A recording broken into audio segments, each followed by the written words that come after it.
Assalamualaikum warahmatullahi wabarakatuh. Halo guys, kembali lagi bersama saya Bobby Heren. Dan kali ini kita akan kembali komentari video dari Tamparagi yang judul dari Kobuzer. Woi, kalian sehat? Surat terbuka dari Tamparagi. Kita akan langsung tonton videonya dan habis itu akan kita komentari guys. Halo semua, ini adalah surat terbuka untuk Deddy Corbuzier perihal video di kanal YouTube-nya yang berjudul Elia Miron, Indah G. Woi, kalian sehat?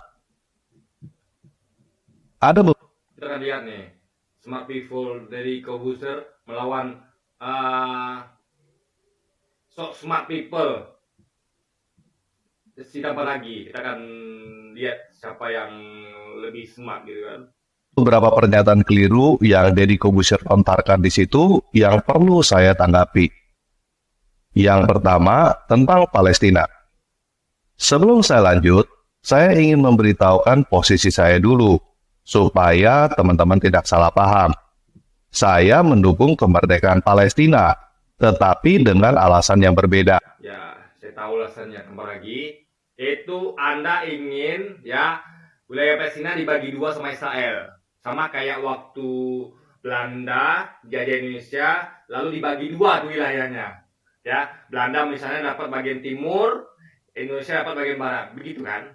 Jadi itu bukan merdeka namanya, ya. Itu adalah apa ya curang gitu guys. Ya, dengan membiarkan Israel merdeka, bukan merdeka ya. Israel itu lebih tepatnya bukan merdeka, tapi dia menguasai wilayah yang dijajah sebagian, alias setengah, itu sama dengan tidak membuat dengan membuat kemerdekaan Palestina itu jadi tidak penuh guys, alias hanya merdeka setengahnya, karena wilayahnya setengah caplok sama Israel, sama kayak waktu Belanda jajah Indonesia, ya kan? Wilayahnya kan kalau itu dibuat seperti ini merdeka Israel bukan ya mereka sebut merdeka Israel sebenarnya bukan. Berarti kan sama dengan pendidikan wilayah Indonesia bagi dua gitu. Itu bukan merdeka penuh namanya, tapi setengah merdeka guys. Jadi, pada video ini, saya bukan sedang membantah atau menganjurkan kepada siapapun untuk tidak mendukung kemerdekaan Palestina. Saya hanya sedang membantah argumentasi kenapa kita harus membela Palestina yang dilontarkan oleh Deddy Corbuzier. Di situ, Deddy Corbuzier berkata bahwa kita harus mendukung kemerdekaan Palestina karena Palestina ada di dalam konstitusi kita. Dan konstitusi yang dikutip oleh Deddy Corbuzier adalah pembukaan Undang-Undang Dasar 1945. Jadi, saya mau mulai bahas dengan membaca pembukaan Undang-Undang Dasar 1945 yang dikutip oleh Deddy Corbuzier. Bahwa sesungguhnya kemerdekaan itu ialah hak segala bangsa. Dan oleh sebab itu, maka penjajahan di atas dunia harus dihapuskan karena tidak sesuai dengan peri kemanusiaan dan peri keadilan. Nah, di sini dikatakan bahwa kemerdekaan itu ialah hak segala bangsa. Saya tahu arahnya ini ya. Jadi sebelum dia ngomong, saya tahu arahnya. Jadi begini guys ya. Kita tahu dari dulu itu yang ada itu adalah Palestina ya, yang ada sejak zaman Umar, sejak zaman kekhalifahan Utsmaniyah ya. Belum ada itu Israel, belum ada. Yang ada hanyalah Palestina ya, di bawah kekuasaan Umar bin Khattab dan juga waktu itu Khalifah Utsmani. Jadi kita dudukkan dulu di awal. Lalu datanglah waktu itu udah ada orang Yahudi. Orang Yahudi sudah ada sana. Orang Yahudi, orang Arab udah tinggal sana. Cuma negaranya Palestina. Jadi orang Yahudi itu sama kayak orang Cina dan Arab di Indonesia. Mereka bukan bikin negara di Indonesia, tapi tinggal bersama penduduk Indonesia. Dan mereka menjadi warga negara Indonesia. Jadi orang Yahudi zaman itu adalah warga negara Palestina di bawah kekhalifahan Utsmani dan di bawah kekhalifahan di bawah kepemimpinan Umar bin Khattab, kekhalifahan Umar bin Khattab. Jadi mereka tuh di bawah bendera negara Islam guys, itu poinnya. Jadi kalau kita putar sejarah harusnya kembali ke situ gitu kan.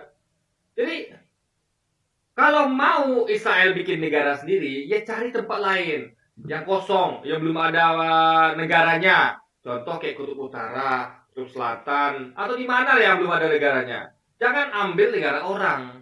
Jangan membelah dua negara orang. Itu nggak bagus namanya, guys. Bangsa. Ini yang dimaksud oleh Deddy Corbuzier bahwa Palestina ada di dalam konstitusi kita dan menjadi poin argumentasi Deddy Corbuzier kenapa kita harus membantu Palestina. Masalahnya adalah kata yang tercantum di situ bukan Palestina, tetapi segala bangsa. Konstitusi kita bukan berkata kemerdekaan ialah hak Palestina, tetapi hak segala bangsa.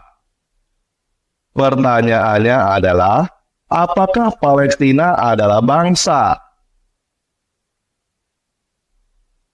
Yuk, supaya kita tidak salah, dari satu bahasa dulu, kita baca apa arti kata bangsa menurut Kamus Besar Bahasa Indonesia.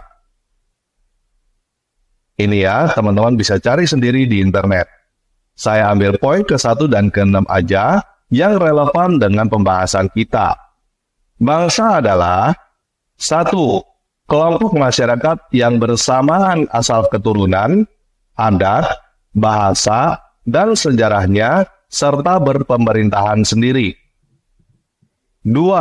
Kumpulan manusia yang biasanya terikat karena kesatuan bahasa dan budaya dalam arti umum, dan menempati wilayah tertentu di muka bumi. Nah, kalau kita lihat ya, itu pemerintahnya kan awalnya adalah kekhalifahan Umar bin Khattab. Nah, lalu di bawah Kesultanan Utsmani. Ya sudah itu. Apalagi coba. Ya. Lalu datanglah perusak dari Eropa, ya, yang memberikan tanah itu kepada Inggris. Inggris memberikan kepada Israel. Karena Israel itu adalah orang-orang yang punya duit banyak. Sehingga waktu itu Inggris memberikan tanah itu kepada jadi ini nggak sah, guys. Ibaratnya kayak Belanda jadi Indonesia, habis itu tanah jajan itu dikasihkan ke Jepang misalnya. Itu nggak boleh, nggak sah gitu kan. Nah, sekarang kita sudah mendapatkan definisi apa itu bangsa. Bukan berdasarkan saya, bukan berdasarkan kamu, tetapi berdasarkan Kamus Besar Bahasa Indonesia. Jadi, kita kembali kepada pertanyaan, apakah Palestina adalah bangsa?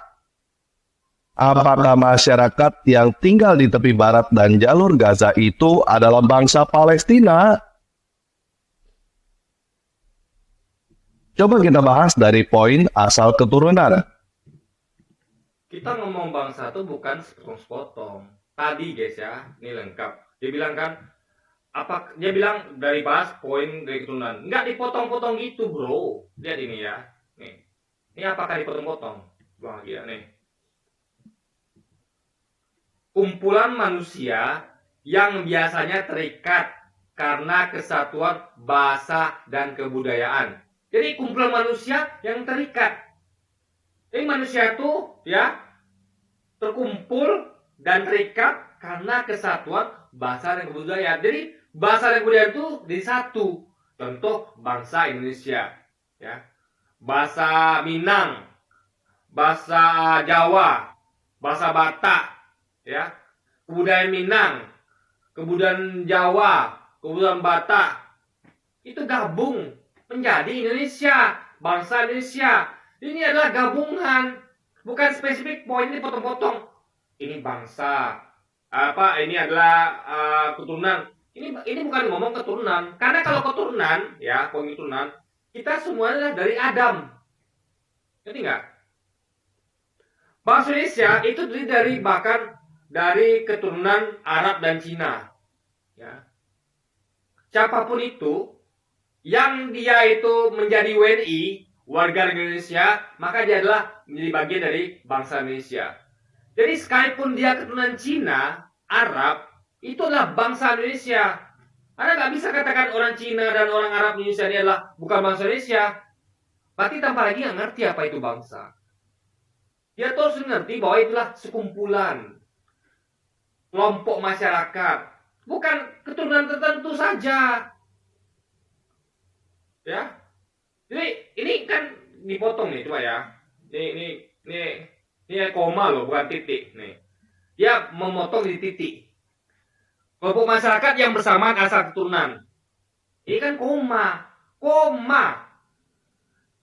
Bukan hanya asal keturunan, tapi juga adat, ada juga bahasa dan sejarahnya serta berpemerintahan sendiri. Jadi itu semuanya satu kesatuan. Boleh nggak? Bukan asal keturunan saja. Kalau kita pakai hanya asal keturunan saja titik, artinya kita semua keturunan Nabi Adam. Artinya semuanya Arab, Cina, Jawa, Batak, Minang itu semuanya keturunan Nabi Adam. Makanya ada koma di situ. Ya. Adat juga, ya. Jadi kalau asal keturunan itu nggak masuk, maka dikomakan. Bisa juga dari segi bahasa. Oh, ternyata memang bahasa satu Indonesia, tapi kan terpecah lagi. Ada Jawa, Minang, Batak. Makanya tengok lagi. Oh, ternyata sejarah. Nah, sejarah sama kita. Sejarah. Bahwa kita tuh sama-sama dijajah oleh Belanda, Portugis, Inggris. Kalau bisa nggak ketemu juga sejarah, berarti pemerintahan sendiri. Nah, pemerintahan situ berdiri apa? Belum ada Israel, guys. Yang adalah pemerintahan dari Umar bin Khattab dan Khalifah Utsmani. Jadi ini adalah koma. Nggak titik. Ya, nggak bisa itu. Kalau begini ya, kalau dikatakan bahwa nomor satu, kelompok masyarakat yang bersamaan ada asal keturunan titik, baru sambung kedua. Itu baru bisa mungkin. Ini tidak, ini koma. Coba kita gini ya, contoh ya. Keluarga adalah sekelompok orang yang bersamaan asal orang tua, koma. Ya. Bukan itu ya, apa lebih gampang ya? Sekolah adalah ya, sekolahan adalah atau komunitas apa ya? Kita ngomongnya kalau bangsa itu lawannya itu kayak contoh kayak komunitas adalah ya masyarakat yang bersamaan ide, kreativitas, hobi, apa lah ya, pokoknya hal gitu guys. Jadi nggak bisa hanya satu dipotong idenya saja. Jadi idenya harus kena, sama kreatif juga harus kena, hobinya sama juga, preferensi juga iya sama. Nggak bisa dipotong-potong tanpa lagi. Jadi tanpa lagi ini begitu terlihat nggak cerdasnya guys dibanding Deddy Corbuzier. Coba ada istilah bangsa Indonesia. Kita ini bangsa apa? Indonesia. Apakah Indonesia itu satu keturunan? Tidak. Ada keturunan Jawa, keturunan Medan, keturunan Batak, keturunan Dayak, keturunan Madura, keturunan Melayu, keturunan Cina, keturunan Arab. Kita satu bangsa Indonesia dari berbagai macam keturunan. Jadi nggak bisa dipatok bangsa adalah satu keturunan. Nggak bisa. Ya. Jadi bangsa itu sekumpulan. Nah, bisa juga kita bilang bangsa Minang bisa, tapi dulu, ya, waktu belum bergabung. Tapi sudah bergabung nggak ada lagi spesifik kota-kota gitu. Jadi ketika bangsa Yahudi dengan bangsa Palestina bergabung, jadinya bangsa Palestina. Ngerti nggak maksudnya? Digabung guys. Jadi ada penggabungan. Jadi dibuktikan dari berpemerintahan sendiri. Jadi pemerintahan itu sudah ada sebelumnya yang yang dipimpin oleh Umar bin Khattab dan Khalifah Utsmani.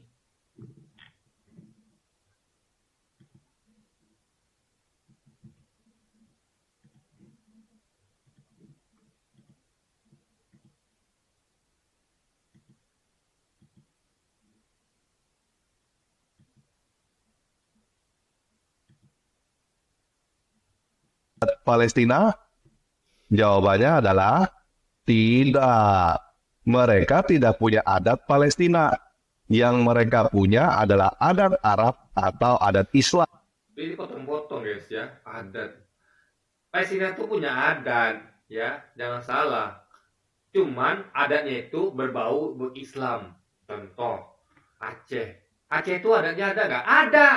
Tapi dia berbau syariat Islam. Adatnya itu mengambil dari syariat Islam. Muhammad Abram juga gitu. Makanya ada dikatakan bahwa adat besar di Sarak, Sarak besar di kita sebuah. Jadi adat Minang itu berdasarkan dari Sarak. Sarak itu adalah kebiasaan dan diambil dari Quran. Jadi guys, adat suatu bangsa itu tinggal pilih mau sesuai dengan Quran atau Alkitab atau apa. Jadi jangan samakan adat dengan agama. Beda. Adat bisa mengambil dari agama. Contoh kayak adat Vatikan.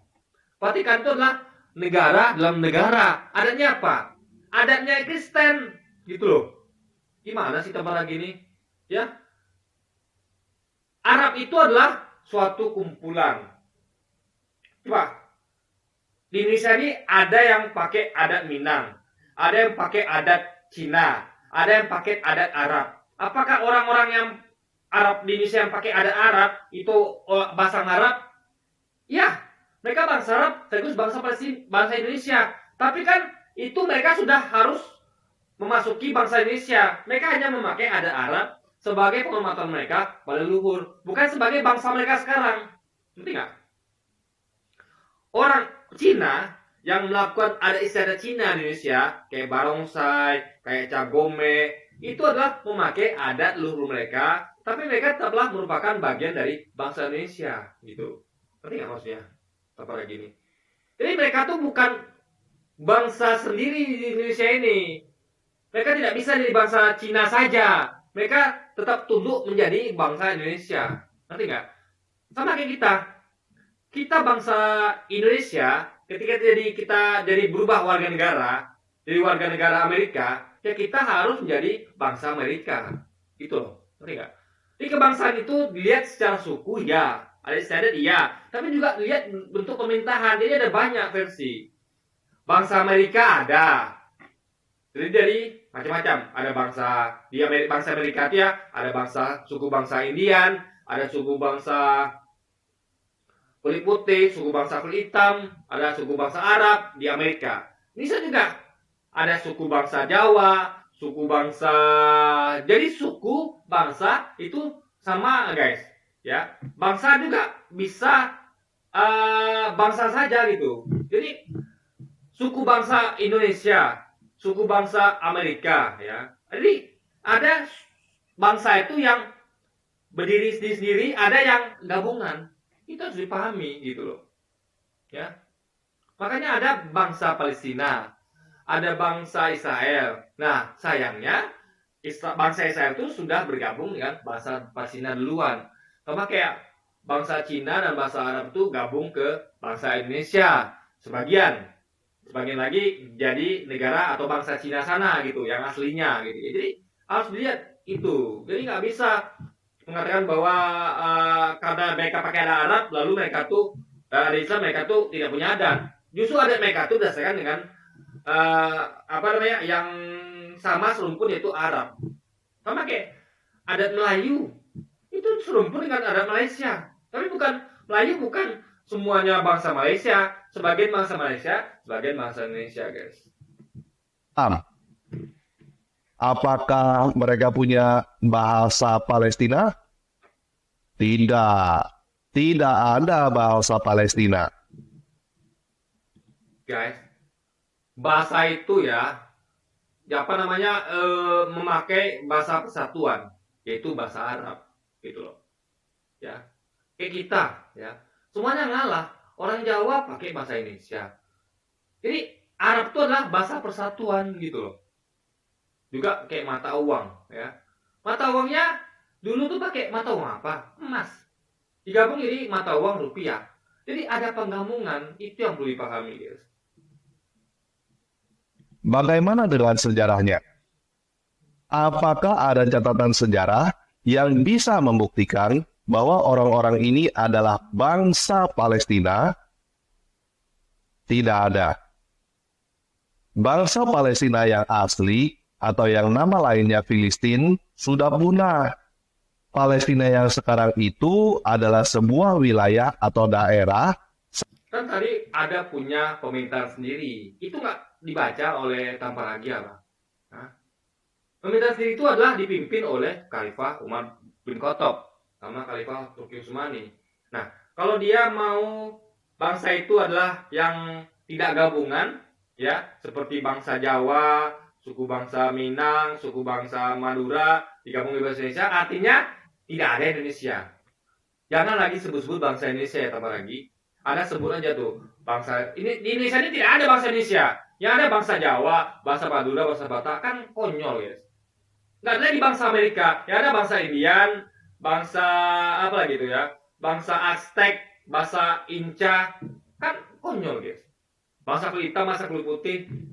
Arti dia mau semuanya dia terpecah belah. Ngerti nggak? Tidak ada bangsa Indonesia, tidak ada bangsa Amerika, tidak ada bangsa Australia. Karena bangsa Australia sendiri itu terdiri atas banyak suku, bangsa. Di Australia itu ada bangsa Cina, di sana juga ada bangsa Arab juga ada bangsa Indonesia juga bahkan ada. Yang punya ustadz, yang punya di New Zealand ya, bangsa New Zealand itu. Jadi bangsa itu juga bisa diartikan sebagai negara, guys. Karena punya ukurannya yaitu punya pemerintahan sendiri. Makanya bangsa itu samakan dengan negara. Yaitu jadi bangsa itu termasuk negara. Bangsa itu adalah apa ya?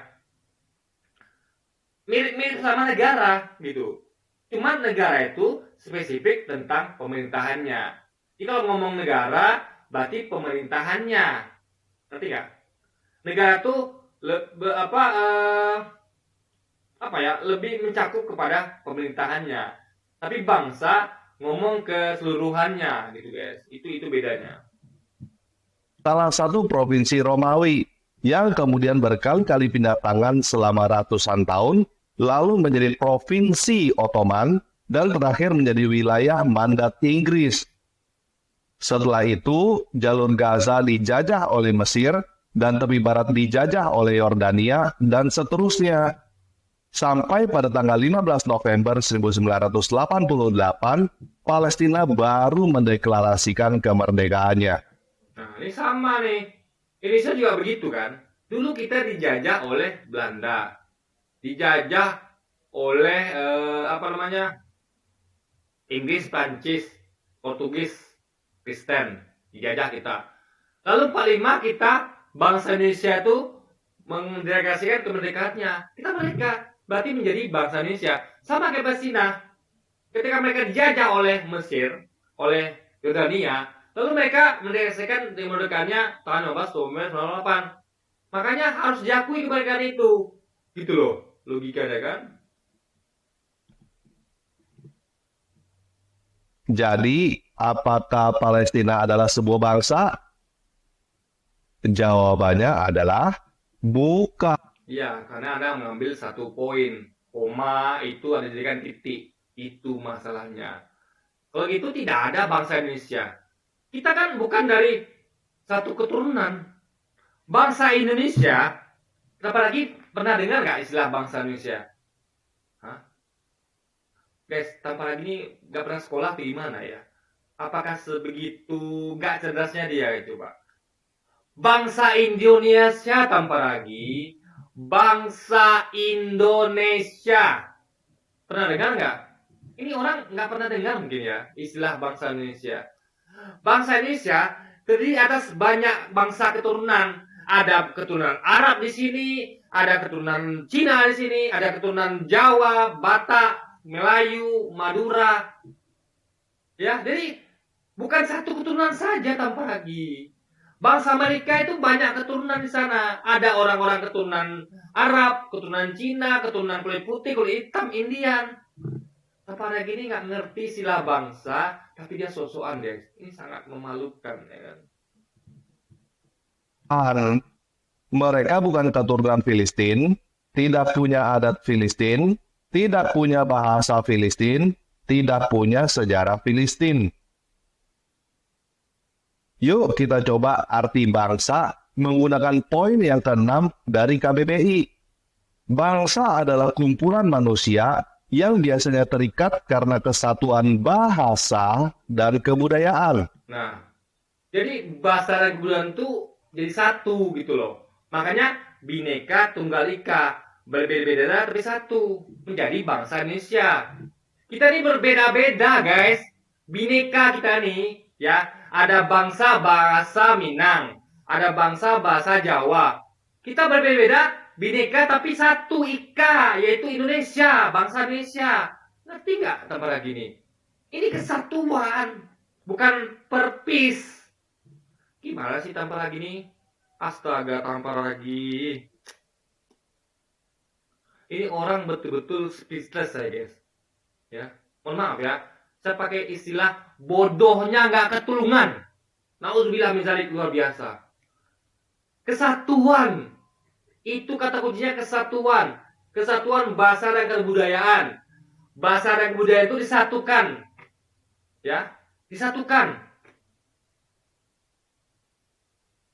Menjadi bahasa dan budaya Indonesia. Apa budaya Indonesia? Yaitu tadi macam-macam. Ada budaya Minang di situ, budaya Jawa di situ. Itu semuanya budaya Indonesia. Bahasanya jadi satu. Nah, ini bahasa disatukan memang betul satu. Sebenarnya budaya Indonesia juga ada, guys. Yaitu apa? Indonesia itu budayanya terkenal ramah. Jadi diambil persamaan dari semuanya. Ya, keramah tamahannya itu budaya Indonesia. Kita nggak bilang itu budaya suku Minang, suku Batak, suku Jawa, tapi budaya Indonesia adalah ramah tamah, gotong royong. Begitu guys. Jadi kalau kita ngomong tentang budaya Indonesia, ya budaya Indonesia udah disatukan jadi gotong royong, ya, ramah tamah gitu guys. Tolong menolong.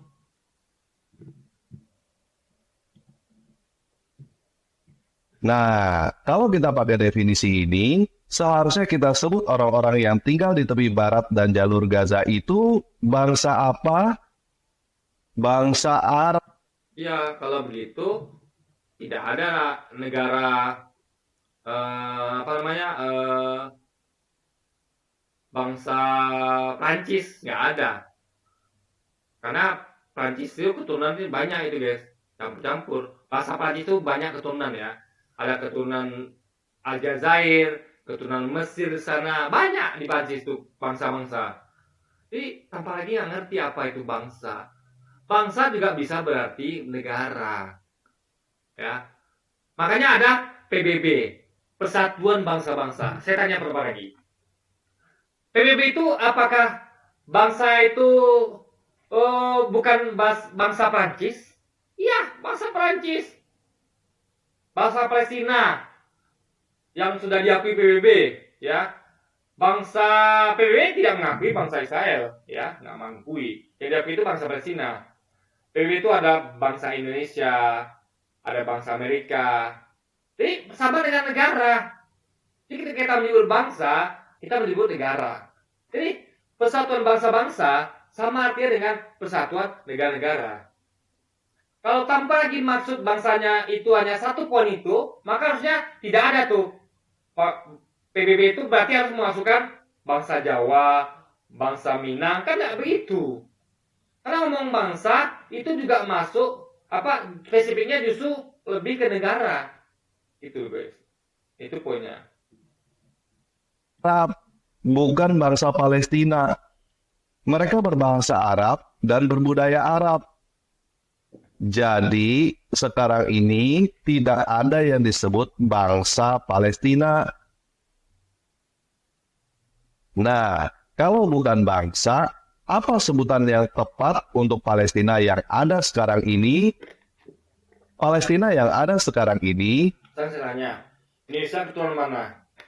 Indonesia banyak keturunan. Ada Arab, Cina, Jawa, Batak, Melayu. Tapi kita merdeka nggak? Kita merdeka. Pakai nama apa? Bangsa Indonesia loh. Bangsa Indonesia yang jadi banyak keturunan. Jadi harus ngerti bangsa itu sama dengan negara kurang lebih sama, guys. Itu harus dipahami ya. Jadi bangsa Indonesia sama dengan negara Indonesia. Bangsa Amerika sama dengan negara Amerika. Sama gitu loh. Lebih tepat disebut sebuah negara. Negara Palestina. Apa bedanya bangsa dengan negara? Yuk kita baca KBBI lagi. Ini ya. Kita terus mengaplikasikan KBBI ke faktual. Jadi tanpa lagi melupakan kata kesatuannya. Jadi ini kesatuan. Berbagai macam adat dan budaya. Kayak Indonesia nih, adat budaya bangsanya bersatu. Bangsa Cina, Arab, Jawa, Melayu menjadi satu kesatuan Indonesia. Itu poinnya, guys. Teman-teman bisa cari sendiri KBBI ya. Negara adalah satu organisasi dalam suatu wilayah yang mempunyai kekuasaan tertinggi yang sah dan ditaati oleh rakyat. 2. Kelompok sosial yang menduduki wilayah atau daerah tertentu yang diorganisasi di bawah lembaga politik dan pemerintahan yang efektif, mempunyai kesatuan politik, kedaulatan, sehingga berhak menentukan tujuan nasionalnya. Jadi ini sebenarnya bangsa negara ini kurang lebih sama. Yaitu punya pemerintahan sendiri gitu ya. Cuman negara ini lebih nitik beratkan kepada pemerintahannya. Kalau bangsa lebih nitik beratkan kepada kelompoknya, ngerti nggak? Ngerti. Maka kalau kita ngomong negara Indonesia, artinya kita ngomong pemerintahannya. Tapi pemerintahan itu tidak lepas dari orang-orangnya, rakyatnya, wilayahnya. Jadi kalau bisa gini saya bilang ya, saya kasih beda ada contoh ya. Kita adalah bangga sebagai bangsa Indonesia. Artinya kita ngomong tentang Indonesia utuh seluruhnya, yaitu dari seluruh suku dan adat istiadat dan wilayah. Tapi kalau saya bilang bahwa negara Indonesia akan membantu Palestina, artinya yang bantu siapa? Ya pemerintahannya, yang disukung oleh rakyatnya. Jadi negara itu lebih spesifik kepada pemerintahannya, bangsa lebih spesifik kepada orang-orang di bawah pemerintahan itu. Ngerti nggak ada poinnya? Jadi negara tuh lebih lebih condong kepada pemerintahannya, lebih sempit tapi tetap mencakup semua. Tapi kalau bangsa itu menyangkut dari rakyatnya tapi mencakup juga negaranya, guys. Ngerti nggak? Nah, jadi kalau Anda tidak ngerti, ada sama kita tambah lagi gitu kan. yang sekarang ada adalah negara Palestina. Ya, berarti sekarang nggak ada dong bangsa Indonesia. Yang ada itu adalah negara Indonesia. Yang bahasanya adalah Jawa, Madura, gitu tambah lagi. Makanya tambah lagi nih guys, nggak ada cerdas ya gitu kan. Tetapi masalahnya, konstitusi kita bukan berkata kemerdekaan ialah hak segala negara. Konstitusi kita berkata kemerdekaan ialah hak segala bangsa. Dan kenyataannya, Palestina... Berarti kita nggak boleh merdeka Indonesia ini. Karena kita ini bukan bangsa Indonesia, tapi negara Indonesia gitu. Kan ngaco guys. Bangsa Indonesia adalah bangsa yang terdiri atas berbagai macam suku bangsa, berdiri atas berbagai macam bahasa, yang merupakan kesatuan dan mempunyai pemerintahan sendiri. Sama kayak Palestina, terdiri atas berbagai macam suku bangsa. Ada suku bangsa Filistin, suku bangsa Arab, bahkan sana juga ada suku bangsa Indonesia di Palestina sana. Semuanya itu bersatu di bawah pemerintahan dan bahasa yang sama, yaitu bahasa Arab. Bahasa nasionalnya bahasa Arab. Dan pemerintahnya Palestina di bawah dulu itu adalah Kesultanan Utsmani dan Umar bin Khattab, guys. Bukan bangsa. Jadi sebelum dijajah oleh Inggris dan dijajah Mesir dan dijajah Yordania.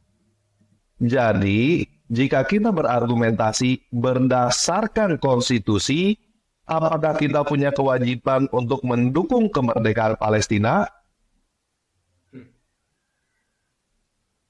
Jawabannya adalah tidak, karena Palestina bukan bangsa. Sedangkan konstitusi kita berkata, kemerdekaan ialah hak segala bangsa. Coba sekarang kita lihat ke sisi yang satunya lagi. Apakah Israel adalah bangsa? Mereka punya asal keturunan yang jelas dan bahkan tertulis. Mereka punya adat istiadat sendiri. Mereka punya bahasa sendiri. Dan mereka punya sejarah sendiri. Ya, sama kayak Jawa juga begitu. Jawa, Melayu, Cina, Arab, mereka tuh punya keturunan sendiri. Tapi semuanya Adam. Itu poinnya, guys. Semuanya kita keturunan tuh ke Adam. Artinya harusnya ada satu bangsanya nih, itu bangsanya Adam. Ngerti nggak? Jadi makanya ada namanya bangsa manusia, ada bangsa jin. Ngerti nggak dia arti bangsa? Bangsa itu bukan hanya spesifik pada suku, ya. Ada bangsa Indonesia yang ternyata sebanyak suku, ada bangsa Jawa, bangsa Melayu, ada bangsa manusia bahkan. Bangsa manusia tuh semua suku loh, guys. Bangsa manusia masuk bangsa Israel, bangsa Palestina, bangsa Indonesia, itu bangsa manusia. Ngerti nggak? Tanpa lagi nih nggak ngerti arti bangsa atau gimana ya? Ada bangsa manusia, ada bangsa jin, ada bangsa malaikat. Bangsa malaikat kayaknya nggak ada ya. Karena malaikat tuh kayaknya nggak punya pemerintahan, guys. Tapi kalau jin itu punya pemerintahan, seperti manusia punya pemerintahan. Jadi guys, tanpa lagi nggak ngerti tentang arti bangsa, ya. Dia tidak pernah mendengar istilah bangsa manusia, bangsa Indonesia. Ini orang bodohnya minta ampun ya, sumpah. Jadi, Israel jelas adalah bangsa. Oleh sebab itu, jika kita mau jujur dan konsisten dengan pembukaan UUD 45, yang ada di dalam konstitusi kita adalah Israel. Jadi orang ini menjelaskan sesuatu aja nggak paham dengan apa yang dijelasin, guys. Ini menurut saya sangat memalukan, guys. Ini orang menurut saya ya, baiknya balik lagi ke SD deh belajar apa itu bangsa, ya. Dia akan di sana nanti diajarkan kembali, bro, apa bangsa manusia itu, bro? Apa itu namanya bangsa Indonesia? Dia perlu lagi diajarkan hal itu. Kan itu pelajaran SD loh, guys. Di SD itu diajarkan bahwa ada bangsa manusia, ada bangsa jin, ada bangsa Indonesia, ada bangsa Amerika. Ya. Jadi ini sangat memalukan, guys. Jadi tanpa lagi ini kita sadar loh sekarang ternyata. Bahkan kelasnya di bawah anak SD, guys. Anak saya aja lebih pintar daripada dia. Anak saya 6 tahun, kelas 1 SD. Udah tahu dia sama namanya bangsa manusia, bangsa jin, bangsa Indonesia. Masa ini orang nggak tahu gitu kan? Speechless saya, guys, beneran speechless. Ini orang betul-betul kelasnya di bawah anak SD bahkan, ya kan? Gayanya sok pintar ya, Pak. Sok-sok nulis surat, ya kan? Untung dia tidak diundang sama Deddy Corbuzier. Kalau diundang sama Deddy Corbuzier, pertama penyakitnya. Misalnya Deddy Corbuzier mengundang dia, apa yang mau didatangi oleh dia? Apa yang mau dia mau datang sebagai apa? Sebagai tokoh kartun? Dia pasti tidak akan berani muncul. Makanya Deddy Corbuzier tuh mengundang orang ini bingung. Deddy Corbuzier, saya mau undang tanpa lagi. Nanti datang apa ya? Ini datang kartun. Nih, tokoh kartun datang ke sana. Apa coba, guys? Maka inilah penyakitnya. Kalau orang itu udahlah nggak cerdas, berlindung di balik tokoh kartun. Nih kalau masuk podcast Deddy Corbuzier dirujak ini. Deddy Corbuzier tinggal bilang, kamu bangsa manusia apa bukan? Kamu bangsa Indonesia atau bukan? Pasti dia bingung jawabnya. Hah? Oh iya ya, ada bangsa Indonesia ya, ada bangsa manusia ya. Atau kamu bangsa jin atau bukan? Oh iya ya, ada bangsa jin ya. Saya benar-benar speechless, guys. Ya.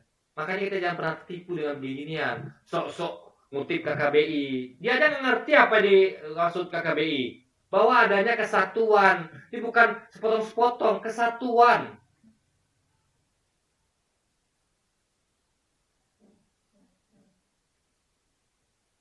Kesatuan, guys. Ya.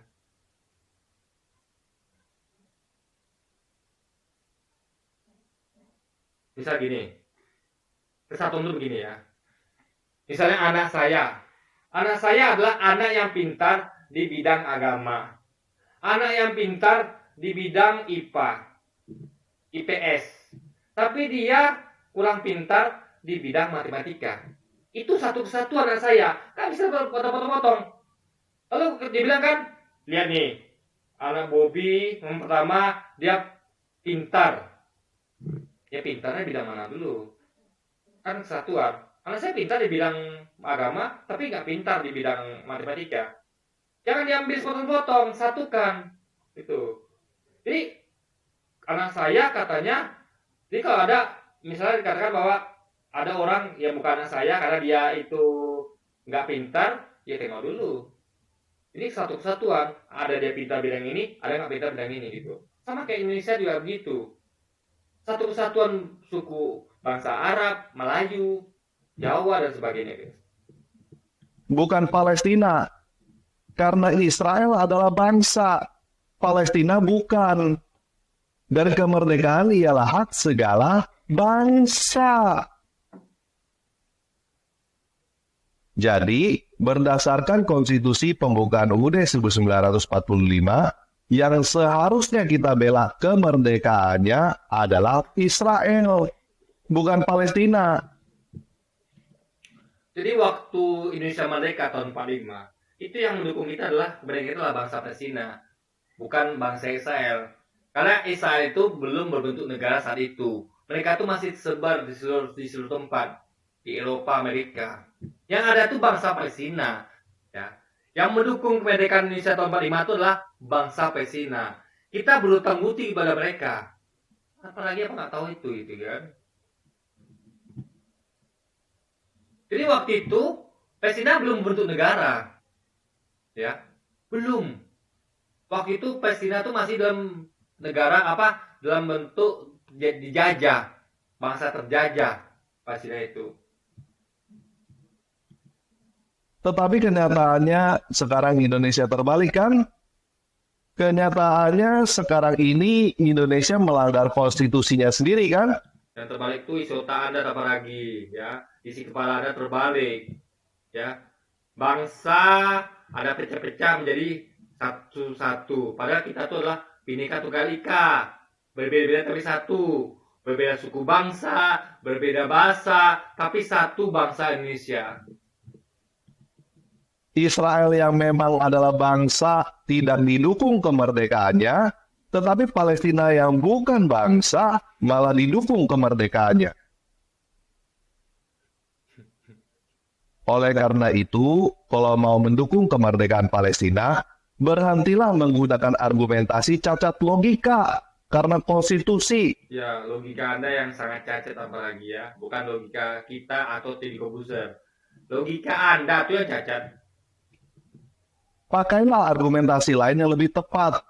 Misalnya kemanusiaan, atau perjanjian Camp David, atau perjanjian Oslo. Jelas ya? Apa lagi? Nah, hal berikutnya yang ingin saya tanggapi adalah mengenai urusin kamar orang lain. Lakum dinukum waliyadin. Bagimu agamamu, bagiku agamaku.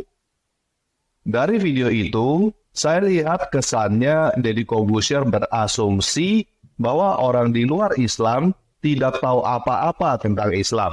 Itu faktanya. Contoh Luis Prasetyo kemarin saya buat konten, saya komentari dia. Dia menyamakan radikal itu harus membunuh dulu. Kalau belum membunuh, belum radikal. Padahal ada istilahnya perubahan radikal, perubahan secara radikal. Ada guys, jadi radikal itu adalah perubahan yang mendadak, ya, perubahan yang ekstrim itu radikal, ya. Ada orang yang dari pemabuk menjadi orang yang tidak mabuk, itu adalah orang itu mengalami perubahan secara radikal. Ini nggak ada hubungan dengan membunuh juga gitu, nggak masih membunuh juga gitu loh. Dan ini masalah masa kamar. Jadi orang Kristen nggak tahu apa kita tuh punya namanya rukun iman, percaya kepada Yesus, ya Musa, Ibrahim, Taurat, Zabur, Injil, dan percaya juga bahwa ajaran Yesus, Musa, dan kitab-kitab itu yaitu Taurat dan Injil itu sudah diubah oleh tangan manusia. Artinya kita percaya bahwa ada penyimpangan di ajaran nabi-nabi dan kitab-kitab terdahulu. Nah, itu rujukannya mana? Yang Alkitab mereka. Itu isi kamar kaum muslimin. Nah, itu yang apalagi nggak tahu. Apalagi tahunya isi kamar kaum muslimin itu cuma Nabi Muhammad, Quran, hadis. Bukan. Dalam kamar kaum muslimin juga ada Taurat, Zabur, Injil yang dipercayai sudah diubah oleh tangan manusia. Juga ada Yesus. Makanya kita tuh bahas Yesus, Alkitab tuh kita sah. Karena isi kamar kita. Karena ngomong tentang penyimpangan tentang ajaran nabi-nabi dan kitab-kitab sebelumnya, guys. Saya cukup yakin Deddy Corbuzier pernah mendengar, "Love your haters, they are your biggest fans." Lagi pula, sejak zaman dulu, Sun Tzu sudah mengajarkan know your enemy. Jadi, kalau kamu mengira bahwa orang-orang yang bukan beragama Islam tidak tahu apa-apa tentang Islam, kamu keliru. Kita melihat itu ya dari cara mereka tuh menyampaikan rekomendasi. Itu cara penilaian yang objektif. Ya. Kayak umat Kristen mengatakan bahwa kalian kenapa kok bahas Yesus, bahas Alkitab? Itu kan bukan isi kamar kalian. Berarti itu bukti mereka nggak tahu. Sesimpel itu, guys. Kalau mereka tahu, mereka tidak akan ngomong itu. Mereka akan tahu, oh iya ya, jika di Al-Quran kan dibahas itu, bahwa telah terjadi penyimpangan terhadap ajaran Nabi Yesus, ajaran dari kitab suci Taurat, Zabur, Injil. Harusnya mengerti itu, gitu. Itu ada pembahasan dalam Islam. Karena merupakan bagian dari kaidah Islam, gitu. Nah, terbukti mereka tidak tahu. Simpel itu. Gitu loh, guys. Ini bukan berdasarkan bahwa, oh ini Kristen, berarti nggak tahu Islam. Bukan. Kita ngerti kok. Dasar adalah lihat dari argumentasinya. Kalau argumentasinya salah, ya berarti dia nggak tahu Islam. Begitu saja guys logikanya. Satu lagi ya. Maksudnya apa nih? Love your haters, they are your bigger fans. Ini maksudnya adalah bukan untuk semua haters ya. Dan ini adalah semacam apa istilahnya itu? Semacam apa istilahnya? Saya lupa guys. Apa sih istilahnya? Ya semacam metafora lah. Kayaknya kurang lebih begitu guys. Jadi maksudnya adalah gini.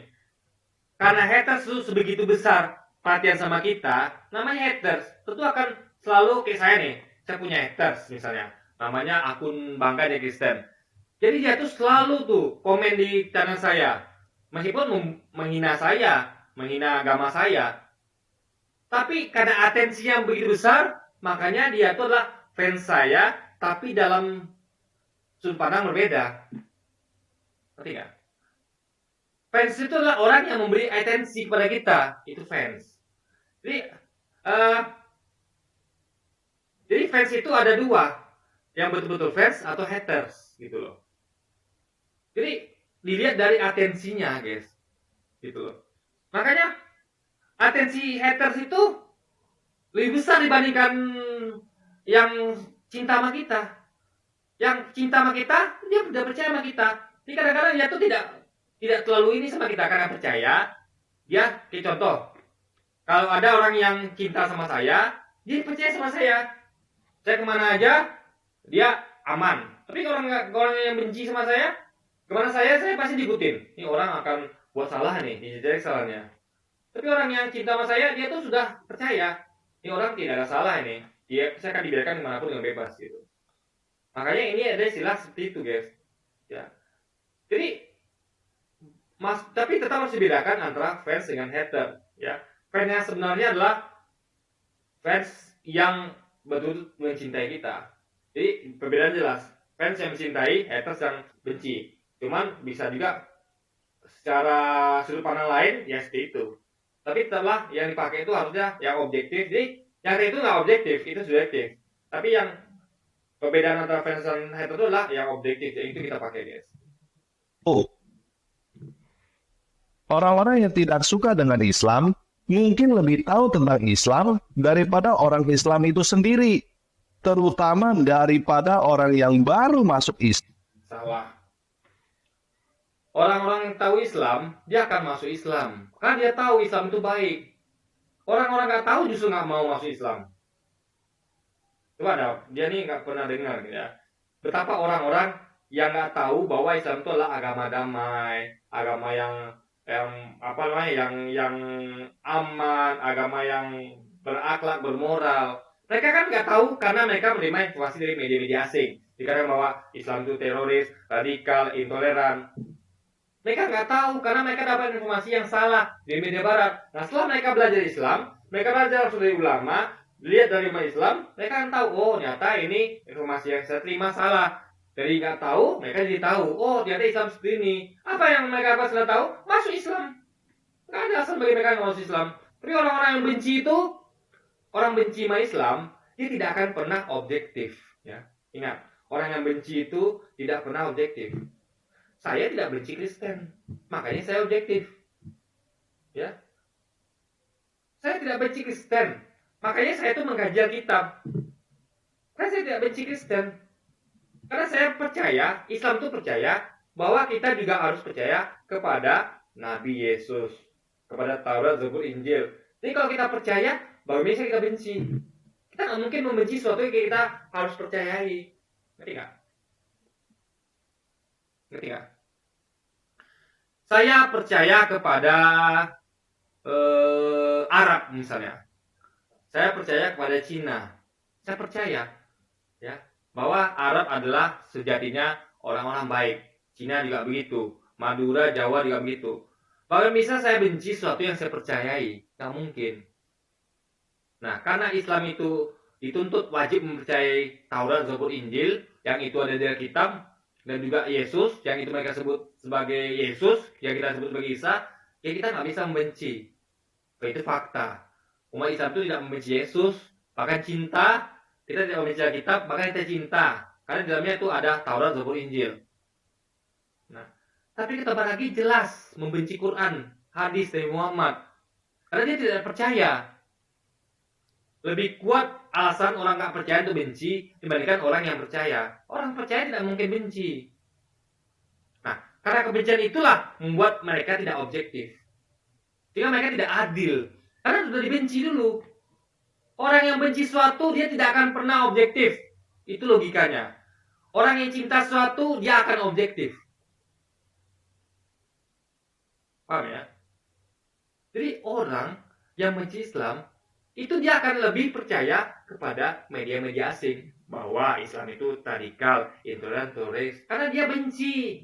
Udah hilang objektivitasnya. Tapi kalau dia berusaha untuk menghilangkan kebenciannya, dan berusaha untuk netral, lalu dia melihat dari dua belah pihak, dia bandingkan tuh antara pernyataan media asing dengan para ulama umat Islam sendiri, dia akan dengan hati yang netral, nggak mencondong kebencian, dia akan menemukan kebenaran. Oh ternyata Islam itu begini ya, nggak seperti yang dipersepsikan oleh media asing ya. Akhirnya dia cinta Islam dan masuk Islam. Itu poinnya guys. Islam gara-gara 95% teman-temannya adalah orang Islam. Orang yang masuk Islam karena Bukan begitu ya. Coba kita jangan ngomong Indonesia deh, ngomong di Amerika sana, di Eropa. Itu lebih banyak Kristen. Tapi kenapa mereka mualaf? Ya. Ini bukan gara-gara lebih banyak Islamnya. Di Indonesia juga banyak loh yang masih Kristen.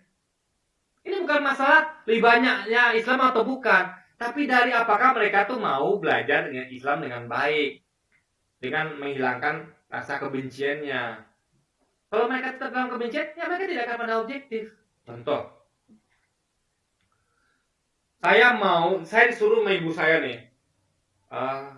Saya kebetulan adalah, misalnya saya cinta sepak bola. Tapi saya benci apa ya? Saya benci, saya enggak sih olahraga yang saya benci. Anggaplah Saya suka pelajaran sejarah agama, tapi saya benci matematika.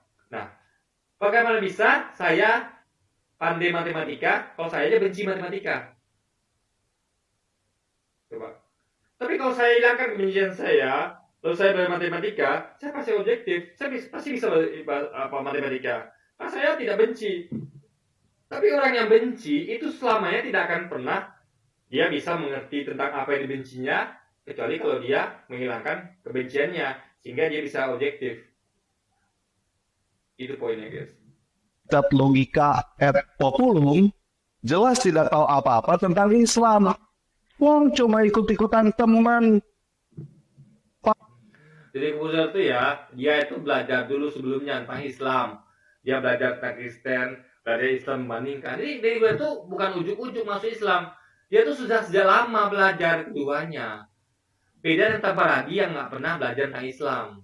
Ini Tabaragi ini taunya Kristen aja. Itu pun dia nggak tahu juga sebenarnya gitu kan. Jadi Corbuzier tuh ya orang yang tahu Kristen dan tahu Islam. Dia membandingkan keduanya. Saya udah bilang ya. Orang yang benar adalah orang yang melakukan perbandingan. Contoh, saya sering ulang-ulang nih guys ya. Contoh orang-orang yang mau mobil terbaik. Apa dilakukannya? Apakah dia cuma datang ke dealer Toyota? Enggak. Apakah dia cuma datang ke dealer Daihatsu? Tidak. Dia datang itu. Dealer Toyota, dealer Daihatsu, dealer Hyundai. Dia datangin semua. Dia cari detailnya. Detail mobil Toyota gimana, mobil Hyundai gimana, mobil Daihatsu gimana. Dia kumpulkan, dia pelajari semuanya, dia kaji, dia bandingkan. Baru dia pada kesimpulan mobil terbaik. Kalau dia cuma datang ke Daihatsu, dia belum dapat mobil terbaik. Makanya yang mau dapat yang terbaik itu adalah dengan proses mempelajari semuanya, bukannya satu saja, dan membandingkan semuanya. Dan ingat satu lagi poinnya, dengan tidak ada kebencian, maka belum objektif. Makanya orang-orang itu juri-juri itu tuh netral. Gak bisa juri itu condong satu pihak, gak bisa. Harus netral. Makanya Anda tahu kayak pemilu. Pemilu itu boleh nggak KPU-nya itu orang pendukung Prabowo atau pendukung Anies? Nggak bisa, harus netral. Ini netral itu adalah poin penting. Membuat orang bisa objektif. Ketika orang itu tidak netral, dia punya kecenderungan tidak objektif. Nah, kalau Anda punya kebencian, gimana Anda bisa netral? Gimana bisa objektif? Makanya saya katakan ya, orang-orang yang punya kebencian terhadap Islam di tempat lagi tidak akan bisa menemukan kebenaran, tidak akan bisa pasti Islam, karena dia sudah benci sama Islam lebih dahulu. Tapi Corbuzier tidak seperti itu. Dia tidak benci Islam, tidak benci Kristen, sehingga dia bisa membandingkan keduanya dan menemukan kebenaran tentang keduanya. Yang mana yang lebih benar, yang benar gitu kan? Paling tahunya cuma lakum dinukum waliyadin. Yuk kita coba tes, apakah kamu tahu tentang Islam? Kita pakai standar yang sama dengan yang diomongin oleh Deddy Corbuzier sendiri. Nggak usah urusin kabar orang lain. Maksudnya nggak usah urusin agama orang lain kan? Yuk sekarang kita baca. Akidah kita percaya kepada Yesus, Taurat, Zabur, Injil, dan percaya juga bahwa itu sudah diselewengkan oleh manusia. Itu akidah kita. Jadi Islam itu bukan hanya bahas tentang Nabi Muhammad, Quran, hadis, bukan. Tapi juga bahas tentang Yesus, Taurat, Zabur, Injil, dan penyimpangan yang terjadi terhadap Taurat, Zabur, Injil, dan ajaran Nabi Yesus. Al-Quran surah 9 ayat 29. Nggak usah pakai bahasa Arab ya. Oh, kamu juga nggak ngerti bahasa Arab. Ini adalah terjemahan dari Kemenak. Bilang aja kamu nggak bisa bahasa Arab. Ya, nggak bisa bahasa Orang Arab, tapi gila. sosok bilang kita nggak ngerti bahasa Arab. Dia nggak ngerti bahasa Arab gitu kan.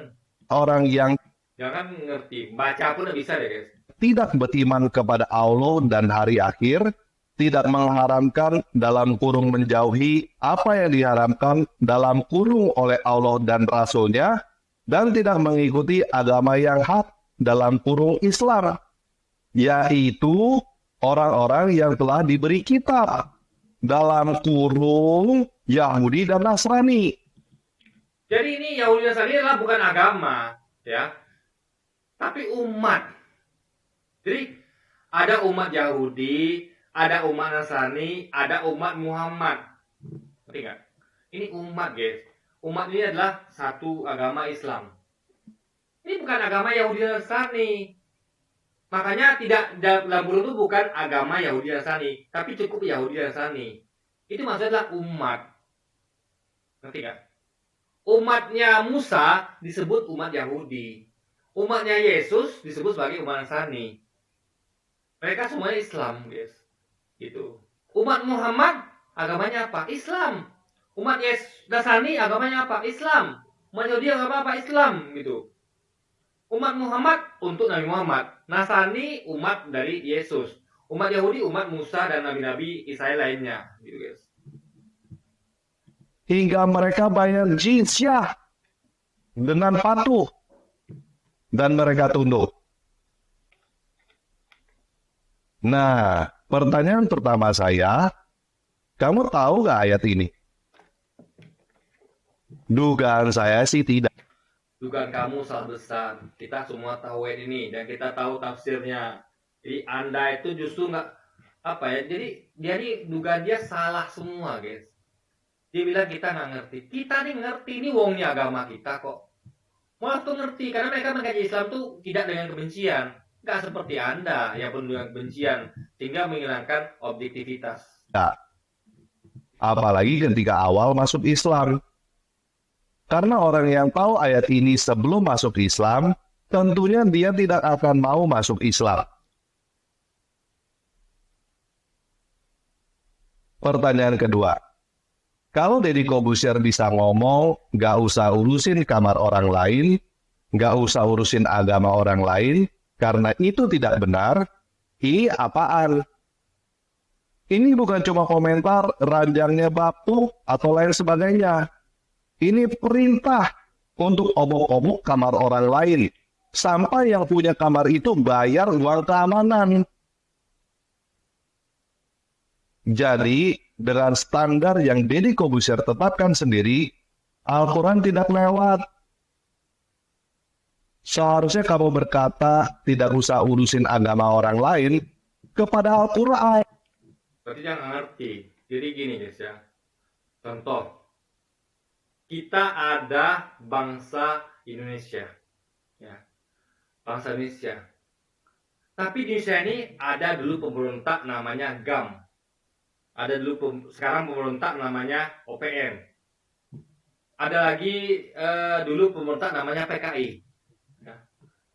Apa kita nggak urusin itu GAM, apa OPM sama PKI? Ya kita urusin, karena dia adalah kita. Mereka merontak di negara kita.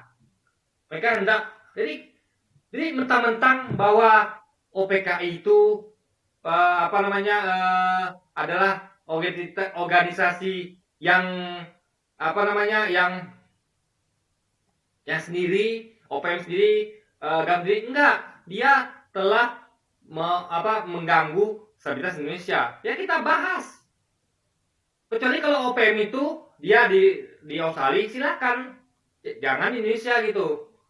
Nah, karena ya penyimpangan itu terjadi pada kita yang kita percayai, kepada Nabi yang percayai, ya kita urus itu.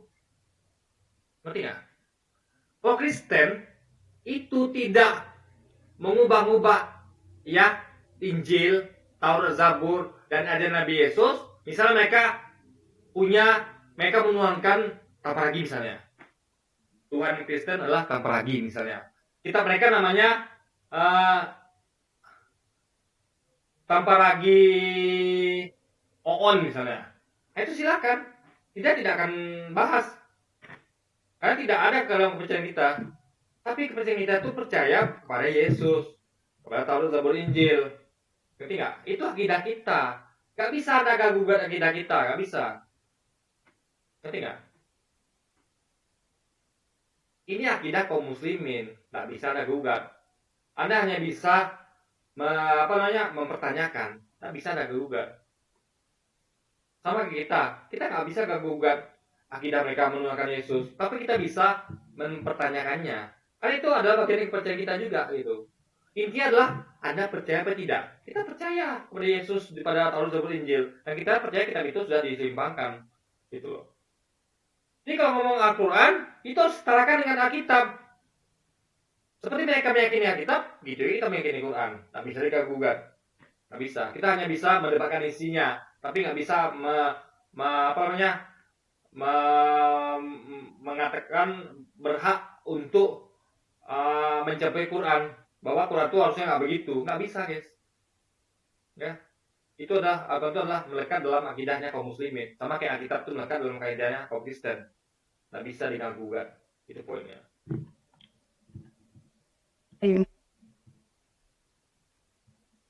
Pertanyaan berikutnya, apakah orang agama lain tidak punya hak untuk ngomongin?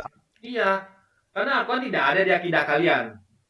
Kalian tidak percaya Quran, itu masalahnya. Kalau kami percaya kepada sebagian isi Alkitab, yaitu Taurat, Zabur, Injil. Kami percaya. Kalau kalian percaya Quran, silakan kalian bahas Quran. Kita tuh bahas yang kita percayai. Makanya kita bahas tuh yang persamaannya. Ya. Kita bahas persamaannya. Apa yang ada persamaan antara Islam dan Kristen? Yesus. Apa yang persamaan Islam dan Kristen? Taurat, Zabur, Injil. Itu persamaannya. Yang nggak sama apa? Quran. Nabi Muhammad itu nggak sama. Makanya jangan bahas sesuatu yang nggak sama, yang nggak ada percayai. Yang sama-sama kita percayai kita bahas.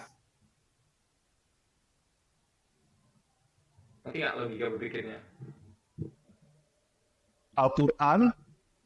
Iya, kalau Al-Quran tidak ngomongin agama lain. Masalahnya, Al-Quran bukan hanya ngomongin agama lain, tetapi bahkan menyuruh penganutnya untuk memerangi. Oh, jadi Anda mau diperangi Taparagi? Hah? Taparagi dan teman-teman Kristen Indonesia ini mau diperangi? Kan tidak faktanya. Mereka ini ya, bahkan jadi orang kaya Indonesia. Mereka punya banyak uang. Ada nggak diperangi? Tidak ada. Kalau memang mereka diperangi, kita sudah habisi mereka, guys. Itu logika berpikirnya. Taparagi ini bisa bikin konten kayak gini, ya kan? Bisa pakai internet, bisa hidup enak. Kapan kita perangi kalian? Apalagi jangan berhalusinasi, ya. Kita tuh diperangi, kita tuh memerangi kalau kita perangi. Contoh, yang kita perangi siapa? Itu penjajah Belanda kafir itu, Portugis Inggris kafir itu, yang agama kalian itu, yang menjadi Indonesia dengan slogan gospelnya itu, dimakan Injil lewat kedua penjajahan, itu kita perangi. Jadi kita tuh meranginya bukan sembarangan agama lain, tapi agama lain yang memerangi agama kita duluan. Jadi pertama lagi ini apa ya? Nggak pintar tuh gimana guys ya? IQ-nya sangat rendah sekali gitu, ya kan? Ini agama lain. Oleh karena itu, jangankan cuma ngomongin Al-Quran, membantah atau menyatakan bahwa Al-Quran itu salah aja, agama lain punya hak. Masalahnya itu tidak ada di Alkitab kalian. Contoh,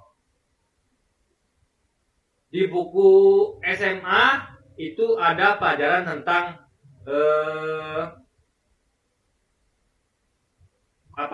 pos tangen, singen dan segala macam itu kan. Saya lupa guys. Penting kayak gitu itulah. Di SD nggak ada. SD hanya ada tambah-tambah kali-kali bagi-bagi. Nah, apakah anak SMA berhak untuk bahas pelajaran SD? Berhak. Karena itu ada di SMA. SMA juga ada tambah-tambah bagi-bagi kurang-kurang. Tapi kalau SD layak membahas tentang yang ada di SMA, yaitu pos tangen singen, nggak berhak. Karena nggak ada di buku SD.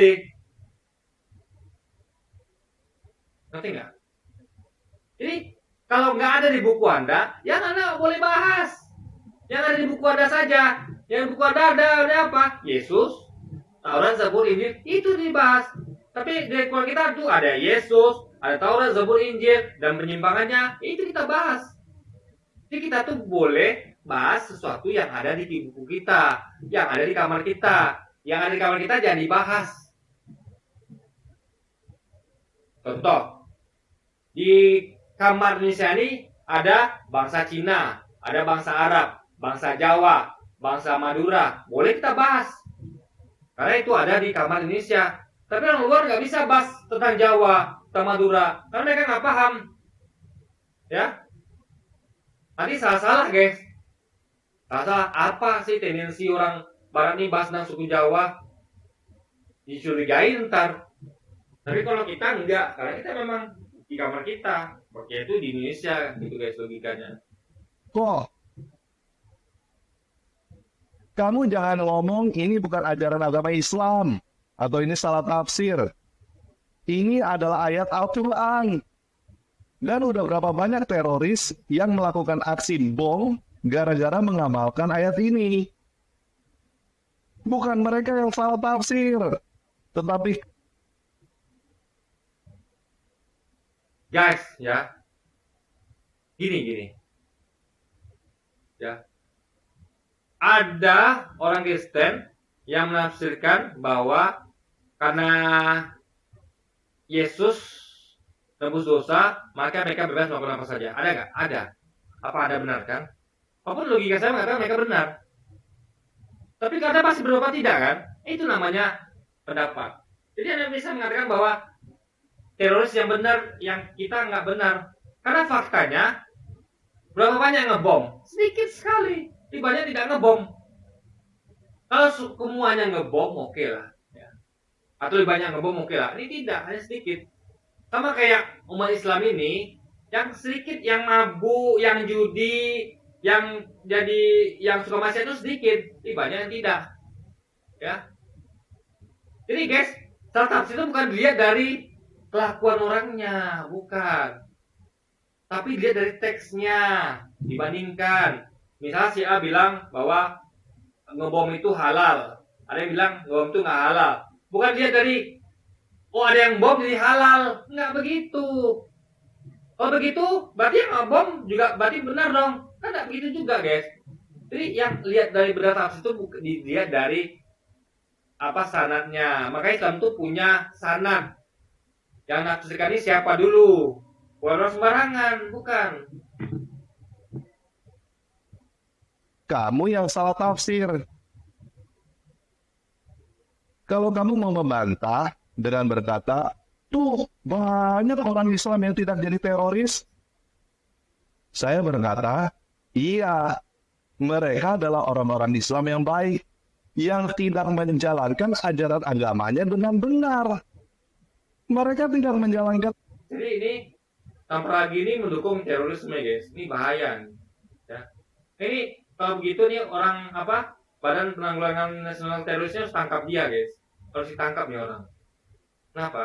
Dia mendukung terorisme. Dia setuju dengan orang-orang yang bom. Luar biasa guys. Ini adalah teroris sejati yang beragama Kristen. Kita tahu ada teroris beragama Islam yang menafsirkan ngebom itu halal. Dia adalah teroris tapi beragama Kristen. Dia menafsirkan Quran itu halal ngebom. Ini bahaya nih guys. Ini orang harus tangkap nih. Harus tangkap. Saya tanyakan mana BNPT. Ini harus diwajib tangkap nih orang nih guys. Al-Quran surah 9 ayat 29. Orang Islam yang baik adalah orang Islam yang tidak menjalankan ajaran Islam. Saya tanya sekarang ya. Nabi Muhammad tuh pernah ngebom. Nabi Isa pernah ngebom. Siti Maryam pernah ngebom. Pernah nggak? Nabi Adam pernah ngebom. Ya. Kita ini semua mencontoh nabi-nabi kita. Makanya orang ngebom itu tidak contoh nabi-nabinya. Gitu guys. Makanya tanpa lagi kita ini punya standar moral. Kita punya role model, yaitu nabi-nabi kita sendiri. Nabi Muhammad, Musa, Ibrahim, Isa, Siti Maryam, Nabi Nuh. Mereka semua tidak pernah ngebom. Itu standar kita. Bukan para teroris itu standar kita. Mereka teroris itu ya, sesungguhnya yang ngebom itu pakai standar kafir. Belanda yang suka ngebom itu, penjajah Belanda, Portugis, Inggris yang suka ngebom Indonesia, itu yang dipakai oleh teroris itu. Jadi mereka itu role modelnya penjajah Belanda kafir. Itu role model teroris itu. Bukan para nabi dalam Islam. Itu guys logika berpikirnya. Jadi, kamu jangan mengira orang yang tidak beragama Islam tidak tahu apa-apa tentang Islam. Dan kamu juga jangan mengira orang yang tidak beragama Islam tidak punya hak untuk berbicara tentang Islam. Faktanya, tanpa lagi tidak pernah mau belajar agama Islam. Ya, bahkan dia dia pun kalau mau belajar pun dengan kebencian alias tidak netral. Gimana bisa orang benci bisa mempelajari dengan objektif? Tidak akan pernah bisa, guys. Orang yang bukan beragama Islam punya hak untuk berkata bahwa ajaran Islam mengancam kehidupan mereka, mengancam keluarga mereka, mengancam negara mereka. Mereka yang bukan beragama Islam punya hak untuk berkata bahwa Islam adalah ajaran yang salah. Masalahnya Islam tidak ada ya di agama kamu. Di agama kita ada. Sebutannya apa? Yahudi Nasrani. Jadi kalaulah ada kata Islam di agama dia atau Nabi Muhammad atau Quran, silakan bahas. Ini tidak ada. Kita ada. Itu Yesus disebutnya Isa. Taurat, Zabur, Injil dan penyimpangannya disebutnya apa? Alkitab. Kita berhak bahas gitu. Karena ada di kamar kita. Kamar kita apa? Itu Quran hadis. Kamar dia apa? Alkitab. Kalau kamu masih tidak paham, coba posisinya dibalik. Ada agama antah berantah yang punya kitab suci tertulis, perangilah orang Islam sampai mereka bayar upeti. Apakah kamu tidak punya hak untuk ngomongin agama antah berantah itu? Guys ya, ini ayat turun ketika terjadi dalam masa peperangan. Dulu tuh masa negara berperang, beda sama sekarang. Sekarang bukan masa negara berperang. Dulu tuh semua tuh saling mencaplok wilayah dulu. Romawi, Persia itu mencaplok wilayah lainnya. Jadi nggak ada pilihan. Kalau nggak perang ya kita dijajah. Makanya dulu Israel dijajah kan. Karena mereka tidak mau memerangi penjajah. Jadi dulu itu adalah masa berperang. Kalau dia memerangi, ya Anda akan diperangi. Jadi kalau dalam masa berperang, boleh berperang. Silakan. Memang ada kompetisi situ. Kompetisinya dengan cara peperangan. Tapi sejak ada PBB, ya kita tidak boleh lagi berperang. Kecuali kayak Palestina yang diserang, itu boleh mereka balas gitu.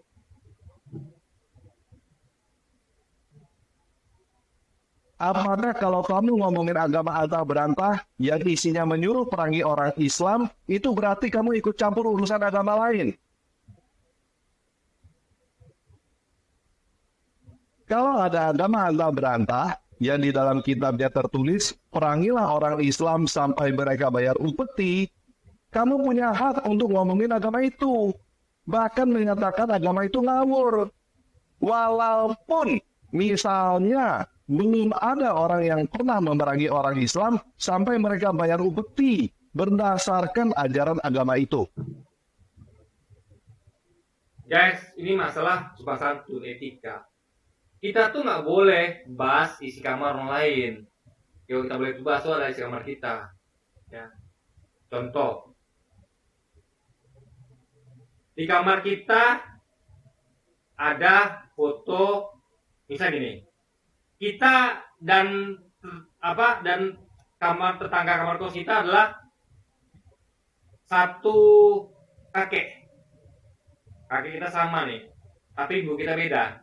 Berarti di kamar saya ada foto orang tua saya dan ada foto kakek nenek saya, dan di kamar dia juga ada foto kakek dan neneknya dan foto orang tuanya. Tapi masalahnya foto kakek nenek kita sama, karena kita berasal dari kakek nenek yang sama, membeda orang tua.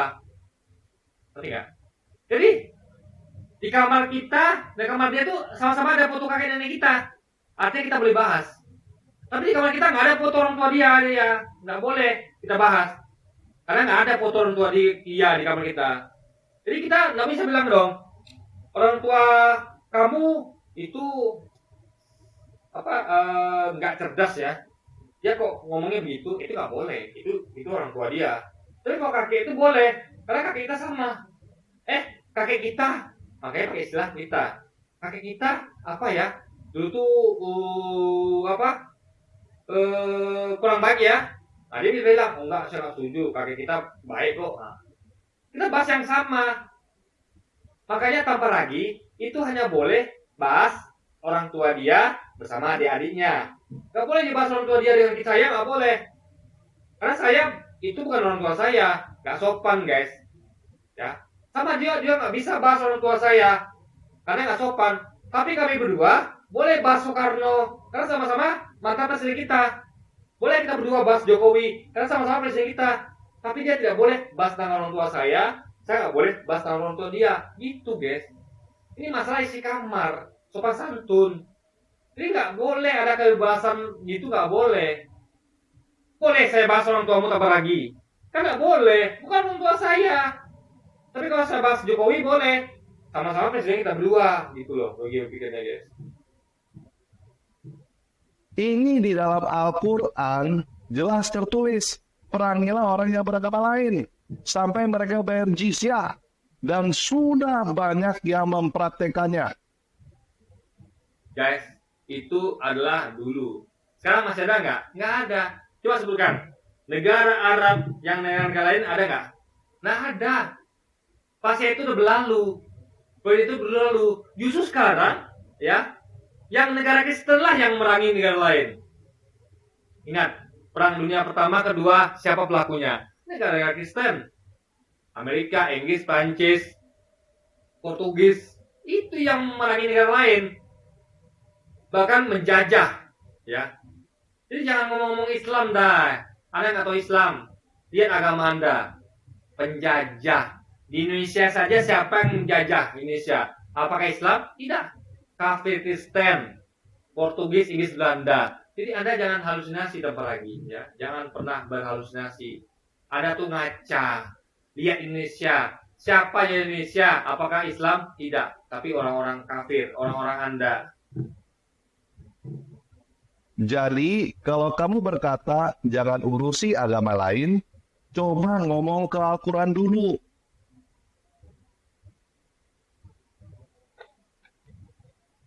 Coba kita baca ayat Al-Quran yang lain yuk. Surah 2 ayat 65, surah 3 ayat 60, dan surah 7 ayat 166. Al-Baqarah ayat 65. Sungguh, kamu benar-benar telah mengetahui orang-orang yang melakukan pelanggaran di antara kamu pada hari Sabat. Lalu kami katakan kepada mereka, jadilah kamu kera. Nah, ini ada kata orang-orang di antara kamu. Berarti orang-orang di antara orang Islam. Lalu ada lagi kata kami katakan kepada mereka. Nah, di antara orang Islam ini ada orang-orang yang lebih spesifik lagi, yaitu orang umatnya Nabi dari Yahudi, yaitu umat Musa. Jadilah mereka kera. Jadi gini ya, sama kayak ada orang ngomong, di antara kamu, yaitu orang Indonesia, ada orang-orang Jawa misalnya, melakukan pelanggaran. Lalu kami katakan pada orang Jawa. Jadi bukan ngomong pada orang Indonesia seluruhnya, tapi spesifik pada orang Jawa. Tapi Jawa adalah bagian Indonesia. Itu logikanya. Ini ayat bukan untuk orang Islam seluruhnya, tanpa lagi. Tapi spesifik kepada orang-orang Yahudi. Gitu loh. Ini kira-kira gini bisa bahasa Indonesia nggak sih? Dia sosok ngomong-ngomong pakai KKBI. Ini aja dia ngerti gitu kan. Ini untuk umatnya Nabi Musa, bukan untuk umatnya Nabi Muhammad. Ya, Islam itu banyak umatnya. Ada umat Nabi Muhammad, umat Yesus, umat Nabi Musa dan sebagainya. Hina. Al-Maidah ayat 60.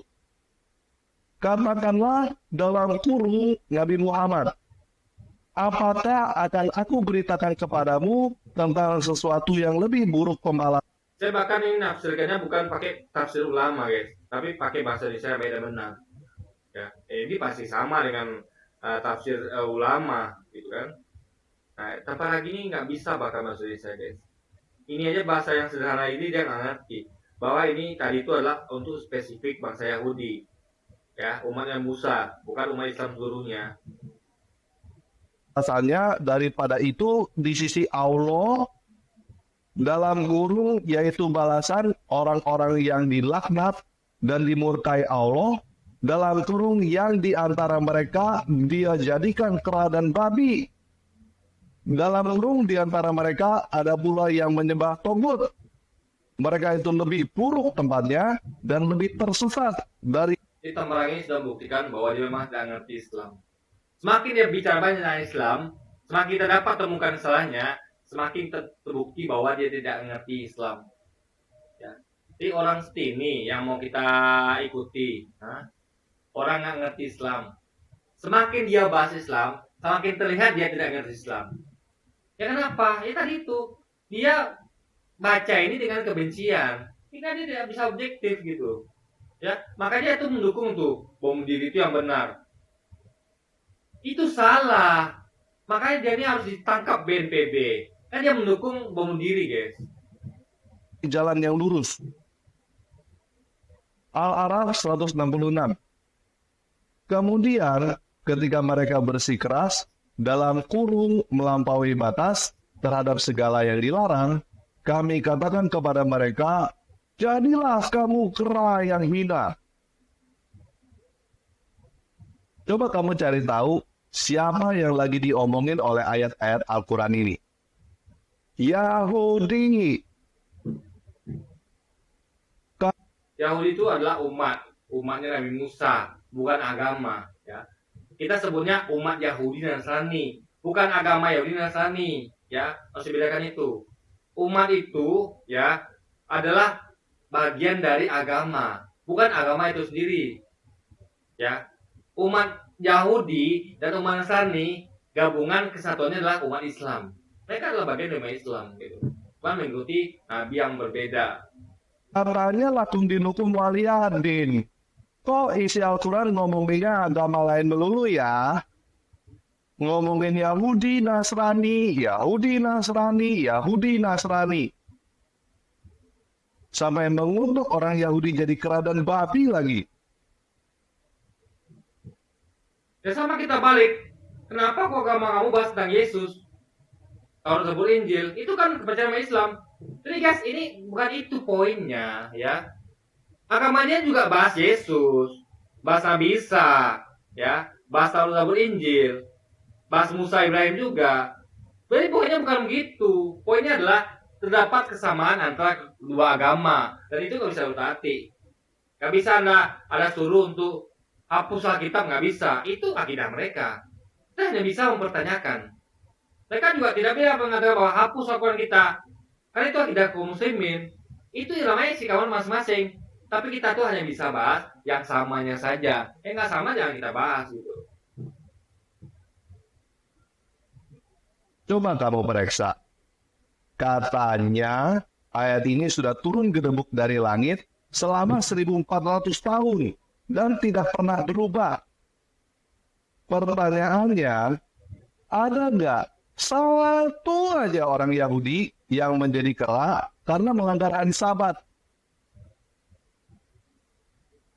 Ini ayat yang kamu percaya loh. Katanya dari Allah SWT loh. Guys ya, ada banyak hal yang belum ditemukan. Contoh, kapal Nabi Nuh, tongkatnya Musa, apalagi yang lainnya.